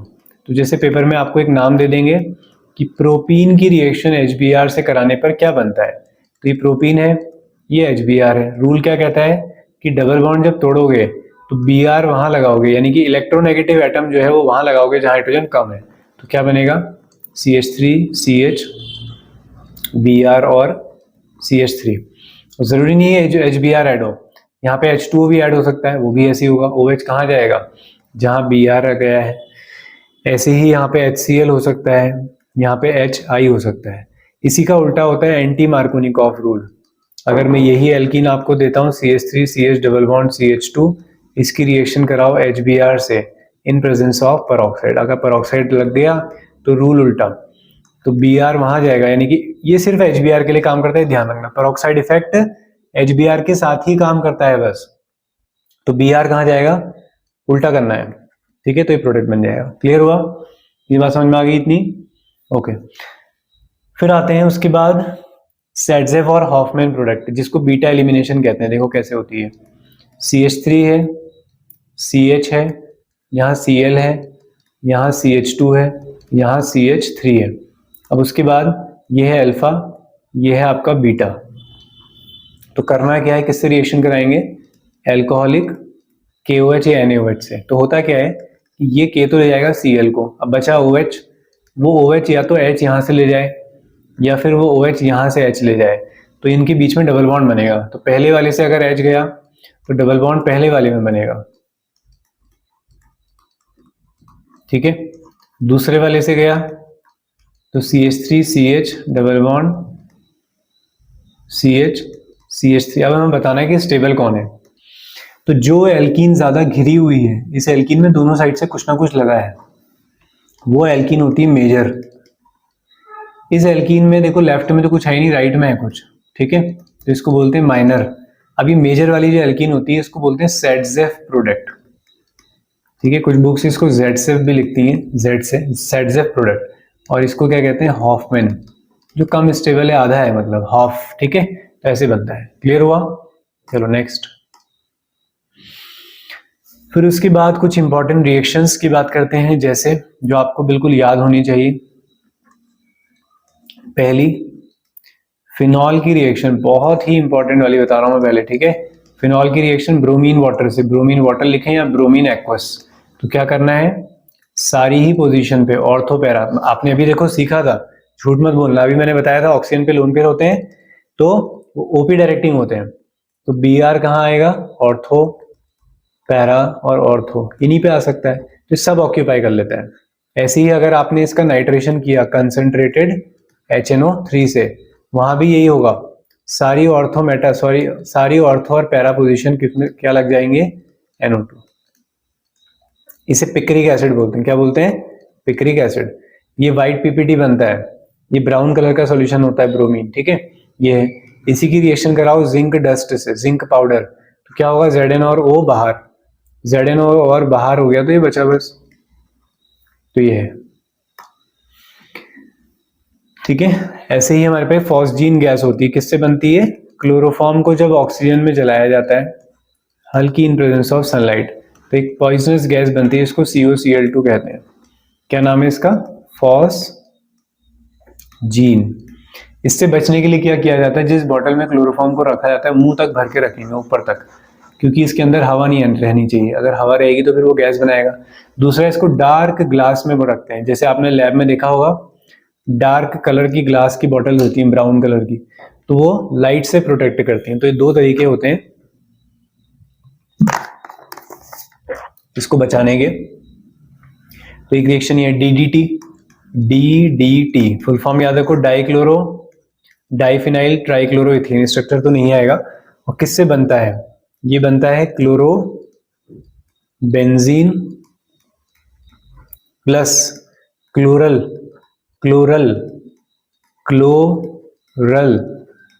CCl3CHO, तो इससे बनाते हैं। DDT क्या होता है, एक इंसेक्टिसाइड होता है। ऐसी BHC बेंजीन हेक्साक्लोराइड, इसकी तो खैर रिएक्शन भी सिंपल है, तो आ जाती है। सनलाइट, सारे बॉन्ड तोड़ दो, सब जगह Cl लगा दो, Cl,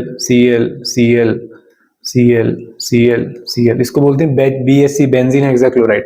दोनों ही आपके इंसेक्टिसाइड होते हैं, पेस्टिसाइड होते हैं, कीटनाशक होते हैं, यानी कि, ठीक है। ओके, नेक्स्ट आते हैं हमारे पास केमिकल टेस्ट। कौन सा किसके लिए है, क्या रिएजेंट है, वो याद कर लो, ठीक है। तो पहला क्या है, देखो इसमें पहला हम ध्यान रखेंगे ल्यूकास रिएजेंट किसके लिए होता है, प्राइमरी, सेकेंडरी और थर्ड डिग्री एल्कोहल के लिए। रिएजेंट क्या होता है इसमें, HCl प्लस एनहाइड्रस ZnCl2। होता क्या है इसमें, थर्ड डिग्री सबसे ज्यादा रिएक्टिव होता है, फिर 2 डिग्री, फिर 1 डिग्री। यानी कि ल्यूकास रिएजेंट जब आप ये मिलाएंगे ना, तो जो बीकर है, मान लो 3 बीकर आपके सामने रखे हैं, तीनों में अल्कोहल है, देख के तो बता नहीं सकते कौन सा डिग्री है। तो अगर आपने पहले वाले बीकर में, अगर मान लीजिए वो 3rd डिग्री अल्कोहल वाले बीकर में अगर आपने एसिड डाला, तो एकदम से वो ब्लर हो जाएगा, पूरा क्लाउडीनेस बहुत तेज आएगी।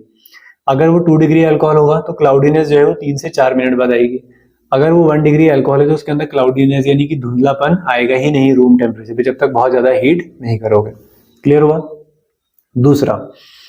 दूसरा होता है हमारे पास टॉलरेंस फेलिंग। तो टॉलरेंस बहुत इंपॉर्टेंट, टॉलरेंस टेस्ट। तो टॉलरेंस टेस्ट जो होता है किसके लिए होता है? वो ऑल एल्डिहाइड्स, सारे एल्डिहाइड्स ये टेस्ट देते हैं। साथ में फॉर्मिक एसिड भी ये टेस्ट दे देता है। ये बेसिकली ऑक्सीडाइजिंग एजेंट होता है। जब टॉलरेंस टेस्ट हो जाएगा तो क्या मिलेगा? जैसे ऊपर धुंधलापन मिला, यहाँ पे सिल्वर मिरर बनता है। क्लियर हुआ? यहाँ पे क्या मिलता है? Silver mirror.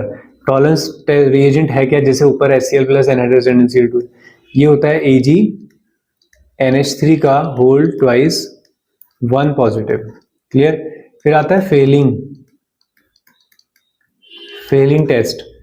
एलिफेटिक एल्डिहाइड देते हैं, बेंजीन वाले एल्डिहाइड नहीं देते हैं। ठीक है, तो कौन से वाले देते हैं? सिर्फ एलिफेटिक एल्डिहाइड्स। ठीक है, फॉर्मिक एसिड ये भी देता है।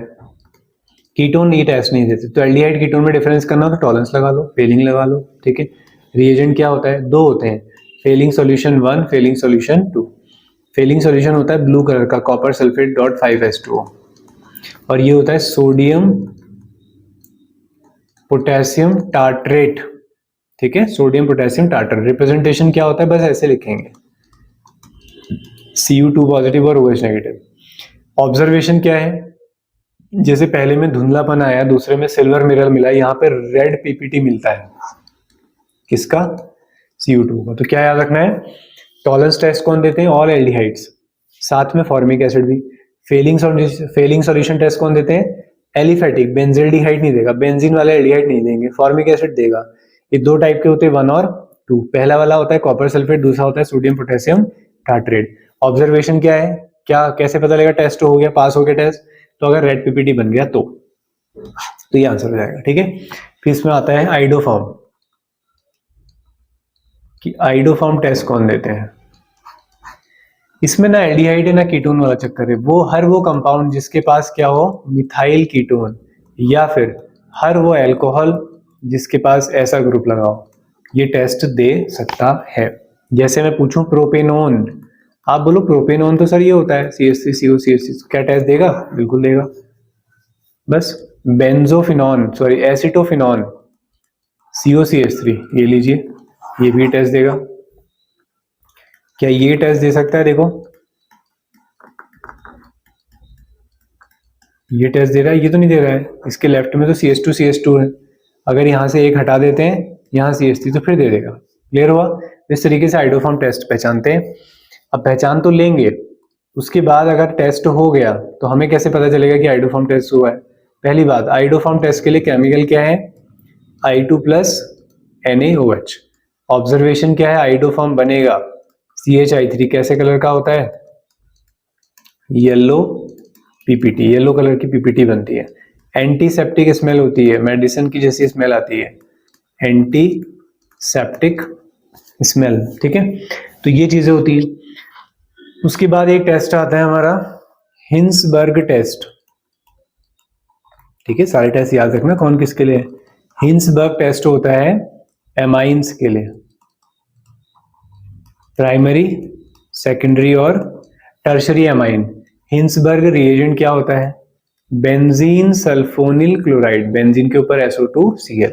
ठीक है, होगा क्या? जब प्राइमरी एमीन है उसकी रिएक्शन कराओगे, रिएक्शन हो जाएगी, फिर उसमें क्या मिलाते हो? KOH। तो बस इतना ध्यान रखना है कि एल्कलाइन मीडियम में, बेसिक मीडियम में जो अगर इनसॉल्युबल हो गया, सॉरी सॉल्युबल हो गया जो, ठीक है, वो प्राइमरी है। जो KOH में सॉल्युबल नहीं हुआ वो सेकेंडरी है। जिसने पहले ही स्टेप में रिएक्शन नहीं करी वो 3rd डिग्री है। ठीक है, फिर एक टेस्ट होता है carbylamine test, carbylamine reaction भी बोलते हैं इसे। ये होता है सिर्फ प्राइमरी के लिए। कौन देते हैं रिएक्शन? सिर्फ प्राइमरी। रिएक्शन क्या होती है, बेंजीन के ऊपर NH2, बेंजीन नहीं भी ले सकते हो, CH3NH2 ले लो। यहाँ पे रिएक्शन होती है क्लोरोफॉर्म प्लस KOH।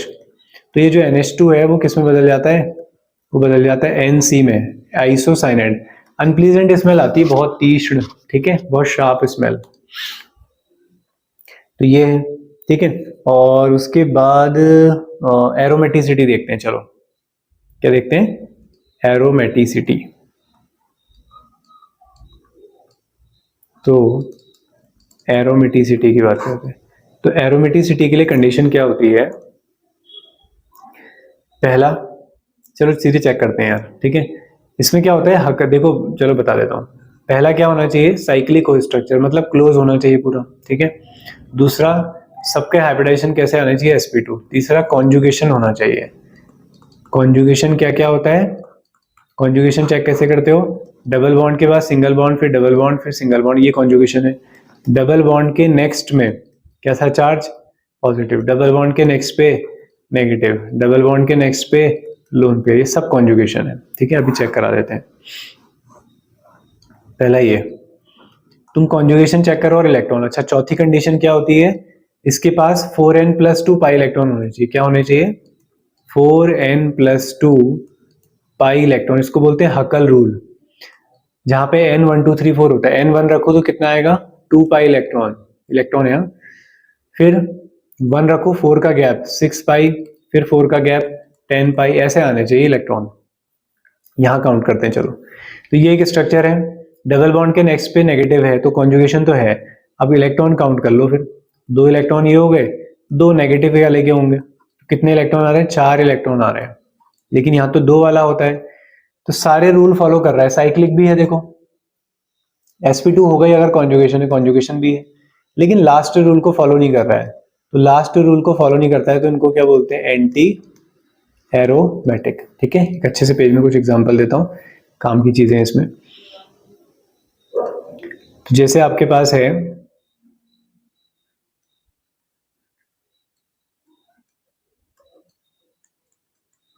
ये है जैसे, ठीक है। इसमें चेक करते हैं क्या स्ट्रक्चर साइक्लिक है, जी हाँ, सब बंद है। कॉन्जुगेशन है, डबल सिंगल डबल भी है, डबल बॉन्ड के नेक्स्ट में नेगेटिव भी कॉन्जुगेशन में होगा, डबल बॉन्ड के नेक्स्ट में नेगेटिव का मतलब क्या होता है, अपने आप में 2 इलेक्ट्रॉन, ठीक है। तो सब कॉन्जुगेशन है। अब हकल रूल चेक कर लेते हैं, हकल रूल में इलेक्ट्रॉन काउंट करते हैं, तो 2 इलेक्ट्रॉन तो ये हो गए, 2 ये हो गए, ये कॉन्जुगेशन में जा रहा है तो ये 2 इलेक्ट्रॉन भी काउंट होंगे, इसके पास तो है नहीं, तो 6 पाई इलेक्ट्रॉन आ रहे हैं, तो 6 तो आ सकते हैं ना। क्या क्या आ सकते हैं, 2 पाई इलेक्ट्रॉन, फिर 4 का गैप 6, फिर 4 का गैप 10, फिर 4 का गैप 14। इसका मतलब ये कंपाउंड कैसा है, एरोमेटिक है। अब इसमें चेक करो, कॉन्जुगेशन है, साइक्लिक है, सब कुछ है, हकल रूल चेक करो, 2 ही इलेक्ट्रॉन आ रहे हैं, तो 2 इलेक्ट्रॉन वाला भी क्या होता है, एरोमेटिक होता है। इसको चेक करो, कॉन्जुगेशन है, डबल सिंगल डबल चल रहा है, डबल बॉन्ड के नेक्स्ट पे पॉजिटिव भी है, हकल रूल लगाओ, इसमें कितने इलेक्ट्रॉन आ रहे हैं, 3 बॉन्ड है ना, 6 इलेक्ट्रॉन, तो 6 पाई इलेक्ट्रॉन। इसका मतलब ये भी कैसा है, एरोमेटिक है। तो इस तरीके से आपने पहचानने होते हैं। 2 बेंजीन अगर आ जाए, जिसमें बेंजीन आ जाए उनमें तो आंख बंद करके कुछ काउंट भी नहीं करना, सीधे कह देना एरोमेटिक है। कुछ हेटेरोसाइक्लिक कंपाउंड होते हैं, जैसे ये है पायरोल, एक H, इसके पास लोन पेयर है, तो लोन पेयर कॉन्जुगेशन में जाएगा, डबल बॉन्ड के नेक्स्ट पे है, ठीक है। तो ये भी कैसा होगा, एरोमेटिक, क्योंकि 2 ये हो जाएंगे, 2 ये हो जाएंगे, 4 और ये 2 6, तो 6 पाई। एक होता है हमारा ये पायरिडीन, पायरिडीन में जो नाइट्रोजन के लोन पेयर है वो कॉन्जुगेशन में नहीं जाते, क्योंकि जरूरत नहीं है, क्योंकि डबल सिंगल डबल चल रहा है, एरोमेटिक ये भी होता है। ऐसी थायोफीन होता है, सल्फर लगा होगा यहाँ पे, ये भी एरोमेटिक होगा, सल्फर के लोन पेयर कॉन्जुगेशन में चल जाएंगे, ठीक है। पहचान लोगे एरोमेटिसिटी, सारी कंडीशन फॉलो हो रही, लास्ट वाली कंडीशन एरोमेटिक, मतलब हकल रूल फॉलो नहीं हो रहा है तो एंटी एरोमेटिक।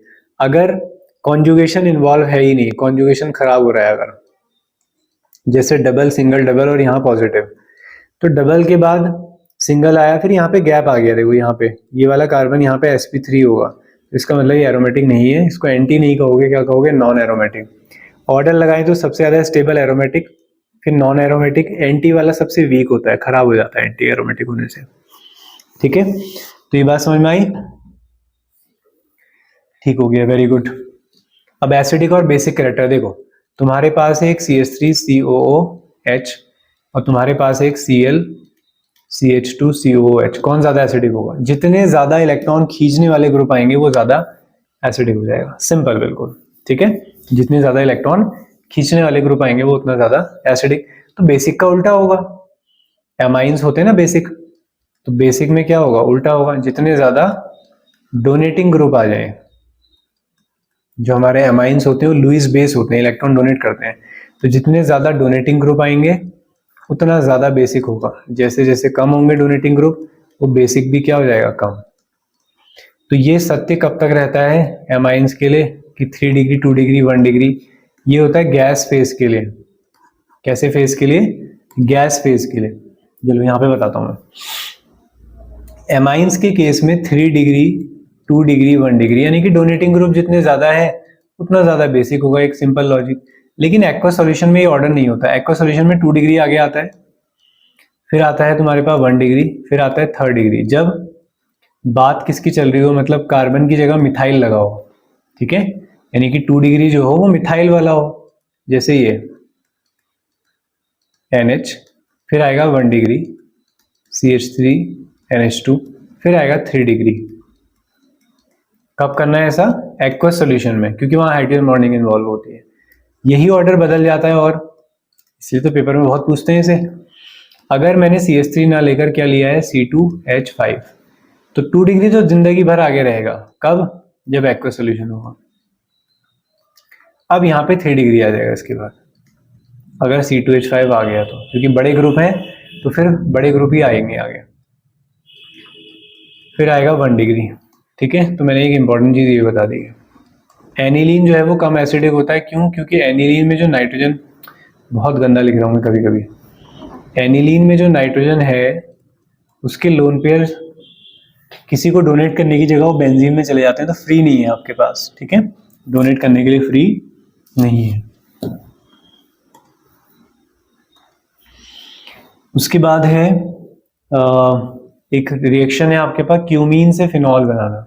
क्यूमीन होता है आइसोप्रोपाइल बेंजीन, मतलब बेंजीन के ऊपर CH और उसके साथ 2 CH3, तो क्यूमीन से फिनॉल बनाया जाता है। बस ये याद रखना आपने, ऐसे ही रिएक्शन नहीं करके बता रहा हूँ मैं, ठीक है।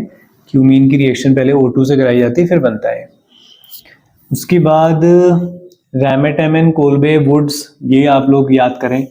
Aniline not give Friedel craft, एक पॉइंट ये याद रखो, ठीक है।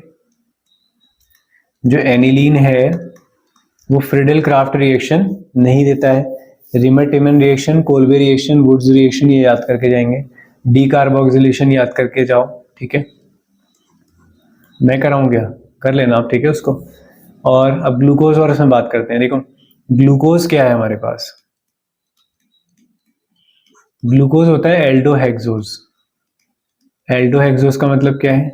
ग्लूकोज एल्डिहाइड ग्रुप कंटेन करता है, जबकि फ्रक्टोज कैसा ग्रुप कंटेन करता है? कीटोन। थोड़ा अच्छा लिख ले। तो जो हमारे पास ग्लूकोज है और दूसरा कौन है? फ्रक्टोज। चाह नहीं रहा हूं तुम्हारा ज्यादा टाइम वेस्ट हो। तो ग्लूकोज जो है वो कौन सा ग्रुप रखता है? एल्डिहाइड। फ्रक्टोज कौन सा ग्रुप रखता है? Ketone, C⋯O। इसमें total number of chiral carbon जो होते हैं 4 होते हैं, इसमें total number of chiral carbon 3 होते हैं। तो 2 की पावर 4 लिखा है मैंने, ठीक है। 4 कायरल कार्बन, यहाँ पे 3। पावर में क्यों लिखा है इससे पता चलते हैं ऑप्टिकल आइसोमर। तो 2 दूनी 4, 4 दूनी 8, 8 दूनी 16 आइसोमर बनेंगे इसके। इसके कितने बनेंगे? 2 2 4, 4 2 8 आइसोमर बनेंगे। अब हमारे पास ये, ठीक है, ग्लूकोज और फ्रक्टोज हो गया। अब ग्लूकोज के भी हमारे पास अलग अलग फॉर्म होते हैं, अल्फा और बीटा। तो अल्फा बीटा में क्या रिलेशन है? अल्फा और बीटा जो होते हैं एक दूसरे के क्या कहलाते हैं? इपीमर्स बोलते हैं इन्हें। क्या बोलते हैं? इपीमर्स बोलते हैं, सॉरी क्या, एनोमर्स कहते हैं। अल्फा और बीटा को एक दूसरे का क्या कहते हैं? आइसोमर तो है। कौन सा आइसोमर है? एनोमर्स कहा जाता है इन्हें, ठीक है। तो ये कहानी क्लियर हो गई होगी। तो 1 घंटे से ज्यादा हो गया, मेरा गला दर्द करने लग गया है, तो 5 मिनट का मैं ब्रेक ले लेता हूँ। ओके, तो ब्रेक हुआ समाप्त, ठीक है। 5 मिनट का भी नहीं लिया मैंने, 1 मिनट का लिया बस। तो बात करते हैं ग्लूकोज और फ्रक्टोज के बारे में। मैंने बता दिया आपको। कायरल कार्बन सबको समझ में आता है। कायरल कार्बन, पेपर में कहीं ढूंढना हो कायरल कार्बन, तो ऐसा कार्बन जिसके पास 4 के 4 अलग अलग ग्रुप लगे, ABCD। दिखाओ एक, चलो इसमें ढूंढो। ठीक है, जहां पे ज्यादा ग्रुप लगे होते हैं वहीं पे चेक करा जाता है पहले। इस कार्बन को देखो, इस कार्बन के साथ एक CH3, एक Cl, एक पूरा ये लगा है, और एक क्या लगा है, H है कायरल कार्बन। ठीक है, अब ऑप्टिकल आइसोमर निकालने तो 2 की power n number of chiral carbon. जैसे मैंने ग्लूकोज में बताया 4 कायरल कार्बन होते तो आपने पावर 4 कर दी, और स्ट्रक्चर कितने आ गए, 16 आइसोमर बन गए। तो इसको बोलते हैं कायरल कार्बन। फिर आते हैं एमिनो एसिड। एमिनो एसिड्स क्या होते हैं, एक एमाइन ग्रुप होता है, यहाँ पे कुछ भी हो सकता है R की जगह, और एक होता है कार्बोक्सिलिक एसिड ग्रुप, एक एसिडिक ग्रुप और एक बेसिक ग्रुप। देखें इस R की जगह बहुत सारी चीजें हो सकती हैं, और एक H भी हो सकता है, इस R की जगह H भी रखा जा सकता है। अगर आपने H रख दिया तो ये कार्बन अब कायरल नहीं रहा। कायरल कार्बन नहीं रहा इसका मतलब ये ऑप्टिकली एक्टिव नहीं है। तो बहुत ही इंपॉर्टेंट है ये एग्जांपल कि सारे एमिनो एसिड ऑप्टिकली एक्टिव होते हैं, मतलब प्लेन पोलराइज लाइट को रोटेट कर सकते हैं, एक्सेप्ट ग्लाइसिन, क्योंकि NH2CH2COH जो है वो ऑप्टिकली एक्टिव नहीं है, क्योंकि यहाँ पे कोई कायरल कार्बन नहीं है। क्योंकि अब H की जगह आप तो कुछ और लगाओगे ना, कुछ भी लगाओगे तो चारों अलग है। देखो NH2COH, यहाँ पे H, यहाँ कुछ और लगेगा। ठीक है, अब जो हमारे एमिनो एसिड होते हैं वो किस फॉर्म में रहते हैं पानी में, मतलब एक्वस सॉल्यूशन में, ज्विटर आयन के फॉर्म में। किस फॉर्म में रहते हैं, ज्विटर आयन। ज्विटर आयन का नेचर कैसा होता है, एम्फोटेरिक, एसिडिक भी होता है और बेसिक भी होता है। एक बात ये याद रखो, एमिनो एसिड 2 टाइप के होते हैं, एसेंशियल और non essential. Essential amino acid जिनकी रिक्वायरमेंट हमारी बॉडी को होती है, हमें डाइट के थ्रू लेना पड़ता है उन्हें। नॉन एसेंशियल क्या है, ऐसे एमिनो एसिड जो हमारी बॉडी खुद बना लेगी, हमें जरूरत नहीं है बाहर से लेने की। ठीक है, फिर आते हैं प्रोटीन्स। प्रोटीन्स, प्रोटीन्स की सबसे छोटी यूनिट होती है एमिनो एसिड। ठीक है, एमिनो एसिड। एमिनो एसिड को जोड़ते हैं तो पेप्टाइड्स बनते हैं, पेप्टाइड्स को जोड़ते हैं तो पॉलीपेप्टाइड्स बनते हैं, पॉलीपेप्टाइड्स को जोड़ते हैं तो प्रोटीन्स बनते हैं। ठीक है, क्लियर हुआ। प्रोटीन मेनली 2 तरह के हैं, एक है आपके फाइब्रस, एक है आपके फाइब्रस, और एक है ग्लोब्यूलर। फाइब्रस, ठीक है, फाइबर धागे, तुम्हारे बाल सर के, ठीक है, तो फाइबर में आ जाएंगे वो। तो क्या वो वाटर में डिसॉल्व होते हैं, नहीं होते हैं। ठीक है, तो फाइबर जो होते हैं वो वाटर सॉल्युबल नहीं होते हैं। ग्लोब्यूलर क्या होते हैं, वाटर सॉल्युबल होते हैं। फाइबर में आता है कैरेटिन, आपके हेयर, ठीक है, केराटिन, वूल हो गया, नेल्स हो गए, ठीक है, तो ये सब इसमें आते हैं। हॉर्न हो गए, जानवरों के जो सींग होते हैं वो इसमें आते हैं, तो कैरेटिन से बने होते हैं वो। ठीक है, और दूसरा होता है मायोसिन, इसे मसल प्रोटीन कहा जाता है। ग्लोब्यूलर में वाटर सॉल्युबल में इंसुलिन आता है एक, और दूसरा होता है एल्ब्यूमिन। ठीक है, लिखा हुआ समझ में ना भी आए तो सुन तो रहे हो ना, ठीक है, तो उससे समझ लेना, एल्ब्यूमिन या फिर इंसुलिन। ठीक है, ये बात समझ में आई। अब प्रोटीन्स के 4 स्ट्रक्चर होते हैं, प्राइमरी, सेकेंडरी, टर्शरी और क्वाटर्नरी। याद कौन कौन सा रखना है, प्राइमरी रख लो बस। ये सीक्वेंस बताता है कि किस एमिनो एसिड के बाद कौन सा एमिनो एसिड आएगा। मान लो पहला ग्लाइसिन है, दूसरा एलानिन है या ग्लूटेरिक है, कौन सा है, तो सीक्वेंस बताएगा। ठीक है, बाकी तो धीरे धीरे कॉम्प्लेक्स होते चले जाएंगे। और क्या याद रखना है तुम्हें इसमें, हाँ, एक होता है डीनेचुरेशन ऑफ प्रोटीन। डीनेचुरेशन का मतलब होता है प्रोटीन का एक्चुअल फंक्शन खत्म हो जाए, यानी कि आपकी बॉडी में कोई प्रोटीन है और उस प्रोटीन का काम आपकी ग्रोथ करना है या कुछ स्पेशल काम करना है, अगर वो काम नहीं कर पाएगा, अगर वो प्रोटीन, तो उसे बोलेंगे वो डीनेचुरेट हो गया। जैसे मुर्गी ने अंडा दिया और उसको तुमने उबाल लिया, अब उबालने के बाद मुर्गी को दे दो तो क्या उसमें से चूजा निकल जाएगा, बाद में नहीं निकलेगा ऑब्वियसली, क्योंकि अब वो प्रोटीन जो है वो उस काम का नहीं रहा, अब वो अलग हो गया है। तो इसी को कहते हैं क्या, डीनेचुरेशन ऑफ प्रोटीन। ठीक है, किस वजह से हो सकता है, पीएच वैल्यू चेंज होने से होता है, कभी कभी टेम्परेचर से हो जाता है, क्योंकि कई बार ऐसा भी होता है कि मुर्गी ने जो अंडा दिया है मुर्गी के पास ही रहने दिया तुमने, और ज़रूरी नहीं कि हर अंडे से मुर्गी चूज़े निकल जाए, है ना। या जो बर्ड्स होती हैं कई बार उनके अंडे होते हैं लेकिन वो फर्टाइल नहीं होते हैं उतने, तो वो खुद भी फोड़ देती हैं उसको बाद में, तो ज़रूरी नहीं है कि उनसे बेबी निकले, ठीक है। तो वो खुद भी डीनेचुरेट हो सकते हो, पीएच वजह से हो सकता है, टेम्परेचर की वजह से हो सकता है, कई रीज़न हो सकते हैं। अब डीनेचुरेशन ऑफ प्रोटीन में इंपॉर्टेंट बात यह है कि कौन सा स्ट्रक्चर खत्म नहीं होता, वो है 1 डिग्री। प्रोटीन को तुमने खराब कर दिया लेकिन पहला स्ट्रक्चर नहीं जाता है कभी भी, सीक्वेंस नहीं बदलेगा। जैसे मिल्क है, प्रोटीन है, तुमने दही बना दिया उसका, अब वो डीनेचुरेट हो गया। अंडे को तुमने उबाल दिया, कोगुलेट कर दिया, अब वो प्रोटीन नहीं रहा, लेकिन पहला स्ट्रक्चर कभी भी चेंज नहीं होता है। आगे इतनी बात समझ में। तो ये कहानी होती है इसकी। एक लास्ट रिएक्शन के रिगार्डिंग, एल्डोल और कैनिजारो पहचानना भी सीख लो। एल्डोल और कैनिजारो, ठीक है। क्विक रिवीजन है, आप ऐसा ना सोचें कि ये रिएक्शन छूट गई वो रिएक्शन छूट गई, तो मुझे लगता है एक्सट्रीम इंपॉर्टेंट, क्योंकि ऑर्गेनिक याद करना इतना इजी नहीं है। एल्डोल के लिए ऐसे एल्डिहाइड और कीटोन लेने जिनके पास अल्फा हाइड्रोजन है, कैनिजारो में ऐसे अल्फा हाइड्रोजन लेने जिनके पास अल्फा हाइड्रोजन नहीं है। जैसे मैंने पेपर में दिया HCHO, CHO के बाद में तो कोई कार्बन ही नहीं है, ये H तो इसी का है, तो ये कौन सी रिएक्शन देगा, कैनिजारो। अब मैंने लिखा CH3CHO, तुमने कहा यार ये एल्डिहाइड तो इसके पास तो अल्फा हाइड्रोजन है, तो ये क्या देगा, एल्डोल, ठीक है। तो ऐसे हमें पहचानना होता है। बेंजिल्डिहाइड, बेंजीन के नेक्स्ट पे कार्बन तो है लेकिन यहाँ कोई H नहीं होता है, तो ये भी कौन सी रिएक्शन देगा, कैनिजारो, ठीक है। तो ऐसे पहचानना होता है। तो ये हो गई आपके ऑर्गेनिक भी कंप्लीट। चलो अब एक लास्ट शॉट और मारते हैं फिजिकल के लिए। हिम्मत मत हारो यार, मैं भी तो देखो ये गला दर्द होने लग गया 1 घंटे से बोलते बोलते, ठीक है। तो फटाफट करते हैं, बस आखिरी लड़ाई है, ठीक है। जी जान लगा दो इसमें, ठीक है ना, बढ़िया से करना है पेपर तुम्हें। तो चलो अब बात करते हैं फिजिकल केमिस्ट्री की। फिजिकल केमिस्ट्री में बहुत कम पोर्शन हम इन्वॉल्व करेंगे। तो सबसे पहले हम सॉलिड स्टेट के बारे में बात करते हैं। तो सिंपल क्यूबिक यूनिट सेल, फिर एक होती BCC body centred unit cell, फिर एक होती FCC face centred unit cell, ठीक है। क्या है, simple cubic, body centre, face centre. Simple cubic में जो Z होता है यानी कि नंबर ऑफ पार्टिकल कितने होते हैं, 1। BCC में, BCC होती क्या है, एक क्यूब है, क्यूब के हर कॉर्नर पे एटम है, ये है ना यार क्यूब, क्यूब के हर कॉर्नर पे एटम रखो, तो साथ में एक एटम बीच में भी रख दो, तो वो है बॉडी सेंटर।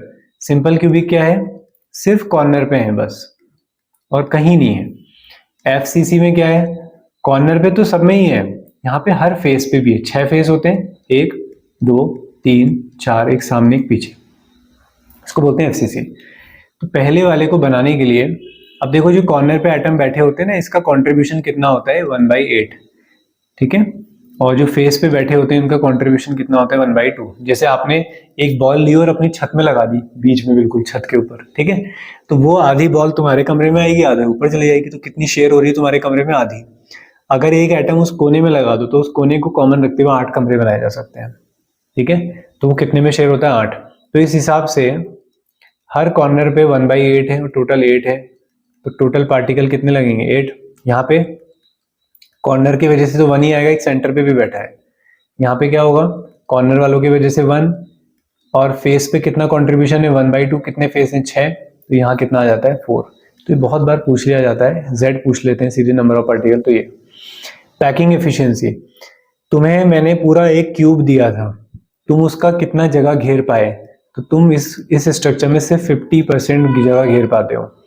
यहाँ पे एटम 68% जगह घेर लेते हैं, यहाँ पे 74% घेर लेते हैं, ठीक है। तो ये बात होती है।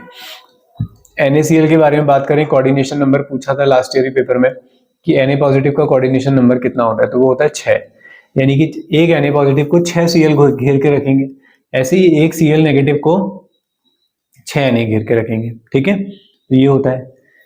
उसके बाद Kp और Kc में रिलेशन बहुत इंपॉर्टेंट,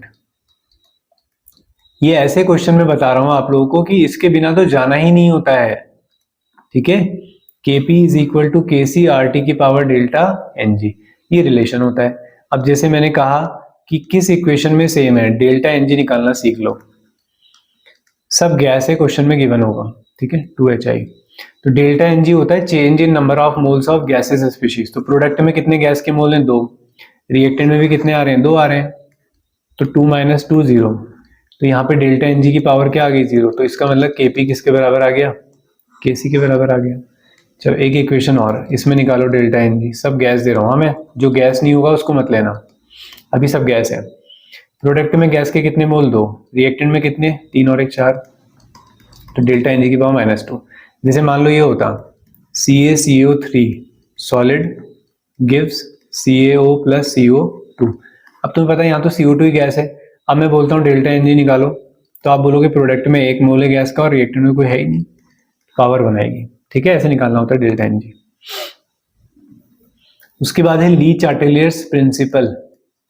ये क्या कहता है, इक्विलिब्रियम अगर आ गया है तो हर उस चीज का अपोज किया जाएगा जो उसमें चेंज करे। जैसे ये एक इक्वेशन है,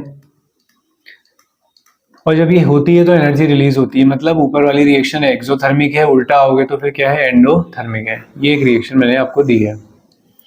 अब अगर आप इसमें नाइट्रोजन बढ़ाते हो, बाहर से रिएक्टेंट बढ़ाते हो, तो रिएक्शन कोशिश करेगी रिएक्टेंट को कम करा जाए, तो रिएक्शन कहाँ जाएगी, फॉरवर्ड। अगर आप इसमें अमोनिया डालते हो बाहर से, तो रिएक्शन कोशिश करेगी अमोनिया को कम करो, तो वो पीछे जाएगी। अगर आप टेम्परेचर बढ़ाते हो, आगे जाने पर एक्सोथर्मिक है, मतलब टेम्परेचर एनर्जी रिलीज होती है, तो तुम्हें बढ़ाने की जरूरत नहीं है। अगर तुमने बढ़ाया तो वो टेम्परेचर को कम करने की कोशिश करेगी, रिएक्शन कहाँ आएगी, बैकवर्ड। तो टेम्परेचर बढ़ाने से रिएक्शन एंडोथर्मिक हो जाती है, टेम्परेचर कम करने से एक्सोथर्मिक हो जाती है, ठीक है, तो इतना ध्यान रखो। तीसरा, प्रेशर बढ़ने से नंबर ऑफ मोल्स बढ़ते हैं, तो इक्विलिब्रियम वहां जाएगा जहां नंबर ऑफ मोल्स कम है।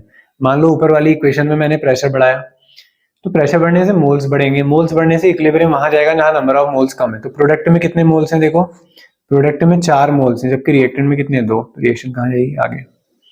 समझ में आ गया, ली चार्टेलियर प्रिंसिपल, ठीक है। फिर पीएच निकालना भी सीख लो। पीएच निकालना है, मान लो तुम्हें 0.01 मोलार HCl का, तो क्या करना है, 0.01 को क्या लिखते हो, 10 की पावर -2, तो बस आंसर लगा देना, पीएच कितना हो जाएगा, 2। समझ गए, जैसे मैंने दिया 0.001, तो तुम लिखोगे 10 की पावर -3, पीएच लिख दो 3। मैंने दिया 0.1, तो तुम कहोगे 10 की पावर -1, मतलब pH 1, ऐसे कर लेना डायरेक्ट। एक और क्या याद रखो, KW, KW होता है एनी प्रोडक्ट ऑफ वाटर, कितना होता है, 10 की पावर -14, ठीक है, ये वैल्यू होती है इसके लिए। क्लियर हुआ। अब बात करते हैं एसिड, बेस और सॉल्ट की। आर्हीनियस के अकॉर्डिंग एसिड वो है जो एक्वस सॉल्यूशन में H पॉजिटिव देते हैं, जो 9th से सुनते आए हो।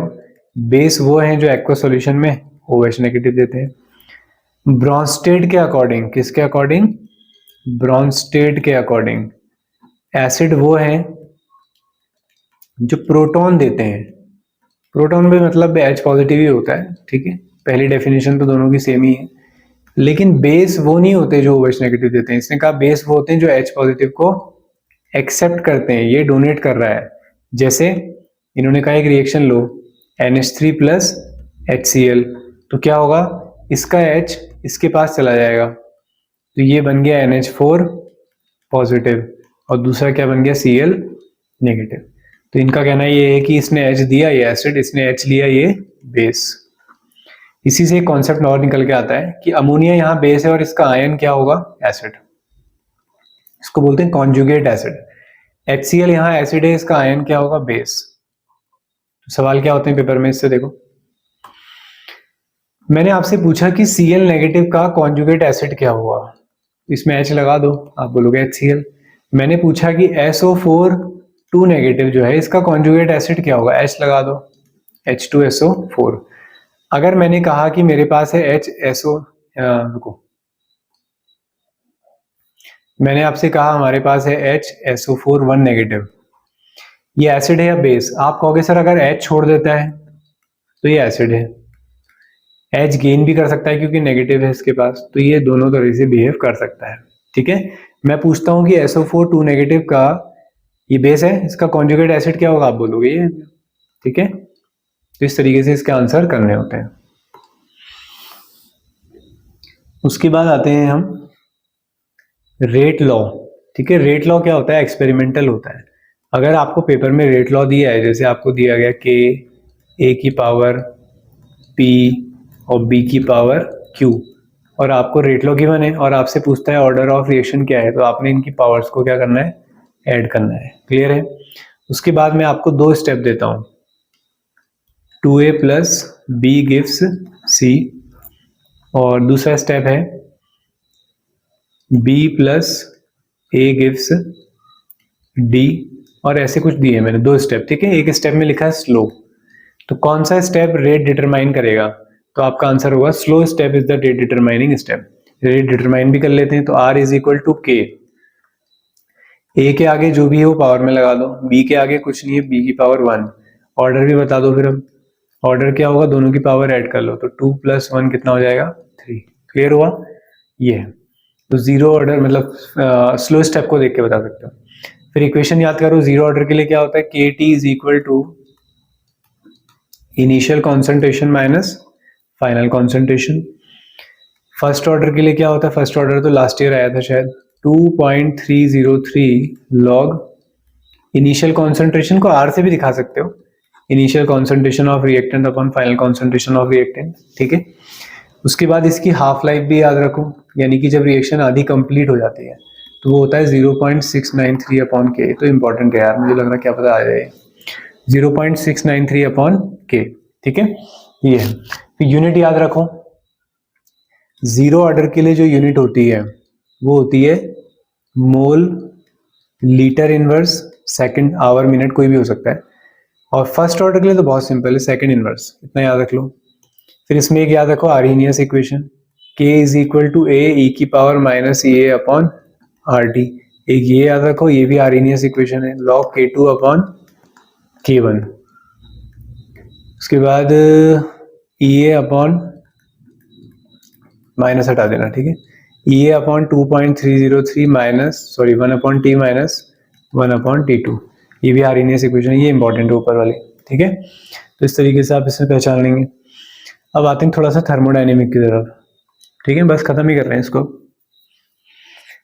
थर्मोडायनेमिक में फर्स्ट सबसे पहले जीरो लॉ, जीरो लॉ कहता है ना कि अगर एक बॉडी सॉरी, अगर एक बॉडी यानी कि A जो है वो B के साथ इक्विलिब्रियम पे, इन दोनों का टेम्परेचर जो है वो सेम हो गया है, ठीक है, और एक तीसरी बॉडी है C, वो इसके साथ इक्विलिब्रियम में, इन दोनों का टेम्परेचर भी सेम है, तो ऑटोमेटिकली इनको बिना जोड़े इन दोनों का टेम्परेचर भी क्या होगा, सेम। ठीक है, जैसे मैंने यार, मैं तुम्हारे साथ जुड़ा हूं, ठीक है, मैंने एक का हाथ पकड़ा है, उसका मेरा टेम्परेचर सेम है, उस दूसरे ने तीसरे का हाथ पकड़ा है, उन दोनों का टेम्परेचर भी सेम है, तो मेरा और थर्ड वाले का टेम्परेचर भी ऑटोमेटिकली क्या हो जाएगा, सेम। फर्स्ट लॉ क्या कहता है, फर्स्ट लॉ कहता है energy can neither be created not be destroyed. इसी को law of conservation of energy भी कहा जाता है, जिसका मैथमेटिकल रिलेशन है delta E is equal to q plus डब्ल्यू। डेल्टा ई को डेल्टा यू भी लिख सकते हैं, basically change in internal energy है, और डब्ल्यू होता है पी डेल्टा वी, यानी कि प्रेशर और वॉल्यूम का मल्टीपल वर्क डन कहलाता है। सेकेंड लॉ, सेकेंड लॉ कहता है कि entropy of the universe always increases, entropy हमेशा बढ़ेगी। थर्ड लॉ कहता है कि जैसे जैसे टेम्परेचर कम करोगे एंट्रोपी भी जीरो की तरफ बढ़ने लगेगी। बस सिंपल। अब very very very very important, delta U is equal to q plus डब्ल्यू, ये हमारा फर्स्ट लॉ था। डेल्टा यू लिखो है डेल्टा ई, पहली प्रोसेस, ठीक है, इसको आराम से बताऊंगा मैं। आइसो थर्मल, आइसोथर्मल का मतलब है टेम्परेचर कांस्टेंट, और चेंज क्या है, जीरो। अगर टेम्परेचर में चेंज हो ही नहीं रहा है तो क्या उसकी एनर्जी चेंज होगी, नहीं होगी, तो Q इज इक्वल टू क्या आ जाएगा, माइनस डब्ल्यू, पहली कंडीशन। दूसरी आइसोकोरिक, आइसोकोरिक मतलब वॉल्यूम कांस्टेंट, तो चेंज इन वॉल्यूम क्या, जीरो। फॉर्मूले में रखो delta E is equal to q, डब्ल्यू की जगह क्या आएगा, P इंटू डेल्टा V, तो डेल्टा V की जगह जीरो रख लेना, तो delta E is equal to Q.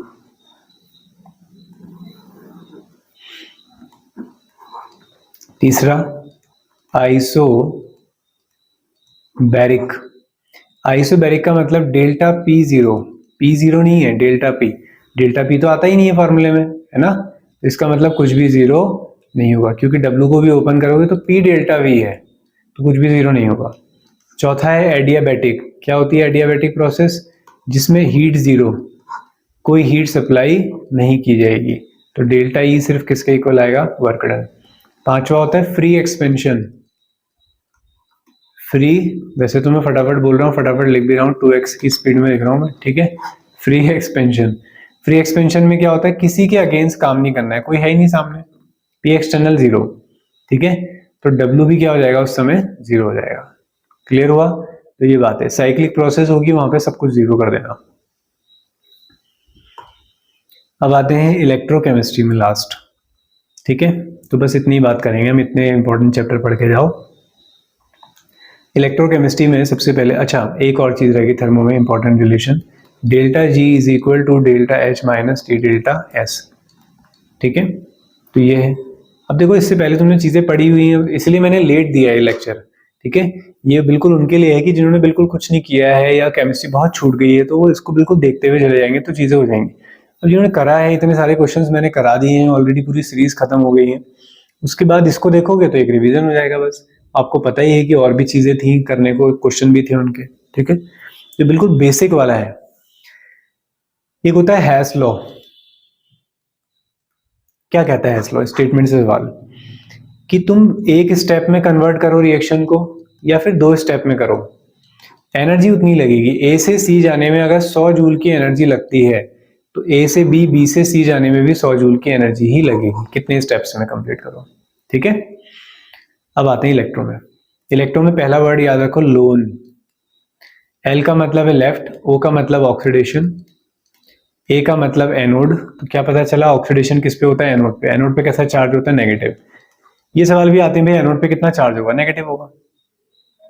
Left side लिखा होगा हमेशा एनोड, ठीक है। और एनोड पे हमेशा क्या होगा, ऑक्सीडेशन, मतलब लॉस ऑफ इलेक्ट्रॉन। अब जैसे मान लो मैं 2 वैल्यूज आपको देता हूं यहाँ पे, एक है Cu2 पॉजिटिव से Cu, इसके लिए पोटेंशियल दिया है 0.34 वोल्ट, और दूसरा दिया है आपको Zn से Zn2 पॉजिटिव, इसके लिए वैल्यू है आपके पास -0.80 वोल्ट। अब मैं कहता हूं आपसे ई नॉट सेल निकालो, मतलब सेल का पोटेंशियल निकालो। स्टैंडर्ड फॉर्मूला क्या होता है, E naught cathode minus E naught anode. अब कैथोड एनोड कैसे पहचानेंगे, ठीक है। कैथोड का मतलब है सर रिडक्शन, और एनोड का मतलब क्या है, ऑक्सीडेशन। अब इन वैल्यूज से कैसे पहचानेंगे सर, देखो जिसकी वैल्यू हाई होती है उसका होता है रिडक्शन, तो 0.34 माइनस माइनस यहां भी है, तो बस ऐड हो गए दोनों। तो करना क्या होता है, हायर माइनस लोअर, इतना सिंपल है, ठीक है। अब जिसका रिडक्शन हो रहा है, कैसे पहचाना है, जिसकी वैल्यू हाई है उसका रिडक्शन होगा, तो एजेंट कैसा होगा यार, एजेंट कैसा होगा, ऑक्सीडाइजिंग एजेंट। कैसा एजेंट, ऑक्सीडाइजिंग। क्लियर हुआ? तो अगर पेपर में ऑक्सीडाइजिंग एजेंट और रिड्यूसिंग एजेंट पहचानना होगा तो भी आप आंसर कर सकते हैं। जिस सेल से हम केमिकल एनर्जी से इलेक्ट्रिकल एनर्जी बनाते हैं उनको बोलते हैं इलेक्ट्रोकेमिकल सेल। क्या बोलते हैं उन्हें हम, इलेक्ट्रो केमिकल सेल। बस खत्म ही हो गया। जैसे आपके टीवी रिमोट की सेल, आपके फोन की बैटरीज केमिकल रिएक्शन से इलेक्ट्रिकल सिग्नल मिल रहे हैं, तो उनको बोलते हैं इलेक्ट्रोकेमिकल सेल। एक एग्जांपल याद रख लो इसमें, डैनियल सेल, किसका कॉम्बिनेशन होता है, जिंक और कॉपर का, ठीक है, ये याद रख लो। और उसके बाद ई सेल, नास्ट इक्वेशन से निकाला जाता है पूरा सेल पोटेंशियल। फॉर्मूला होता है E naught cell minus R T upon N F, L N anode upon cathode या फिर product upon reactant. L N हटा दो, एल एन हटाओगे तो किससे मल्टीप्लाई करना पड़ता है, 2.303। तो एक फॉर्मेट ये भी है, फिर यहां आ जाएगा लॉग पी अपॉन आर, या क्यूसी लिखा होगा, ठीक है। अगर आपने और सॉल्व करना है, आर की वैल्यू भी रख दो, टी की वैल्यू भी रख दो, एफ की वैल्यू भी रख दो, फैराडे कांस्टेंट, तो ये 0.059 आता है, जिसको हम 6 भी ले सकते हैं, 0.06 लॉग पी अपॉन आर। ये हो गई नास्ट इक्वेशन। क्लियर? बस अब लास्ट सुनेंगे आप बैटरीज के बारे में। बैटरी 2 तरह की होती है, प्राइमरी और सेकेंडरी। प्राइमरी जिनको रिचार्ज नहीं किया जा सकता, एक बार यूज करके फेंकना पड़ता है। सेकेंडरी जिनको रिचार्ज कर सकते हैं। प्राइमरी में कौन कौन सी आती है, प्राइमरी में हमारी आती है एक तो ड्राई सेल, ठीक है, और दूसरा आता है मरकरी सेल। मरकरी सेल को बटन सेल कहते हैं, जो रिस्ट वॉच में यूज होता है। ड्राई सेल बेसिकली हमारे जो टेप रिकॉर्डर वगैरह, रेडियो वगैरह होते हैं उनके सेल या टीवी रिमोट के सेल को कहा जाता है। सेकेंडरी सेल में आता है लेड स्टोरेज सेल, इन्वर्टर्स।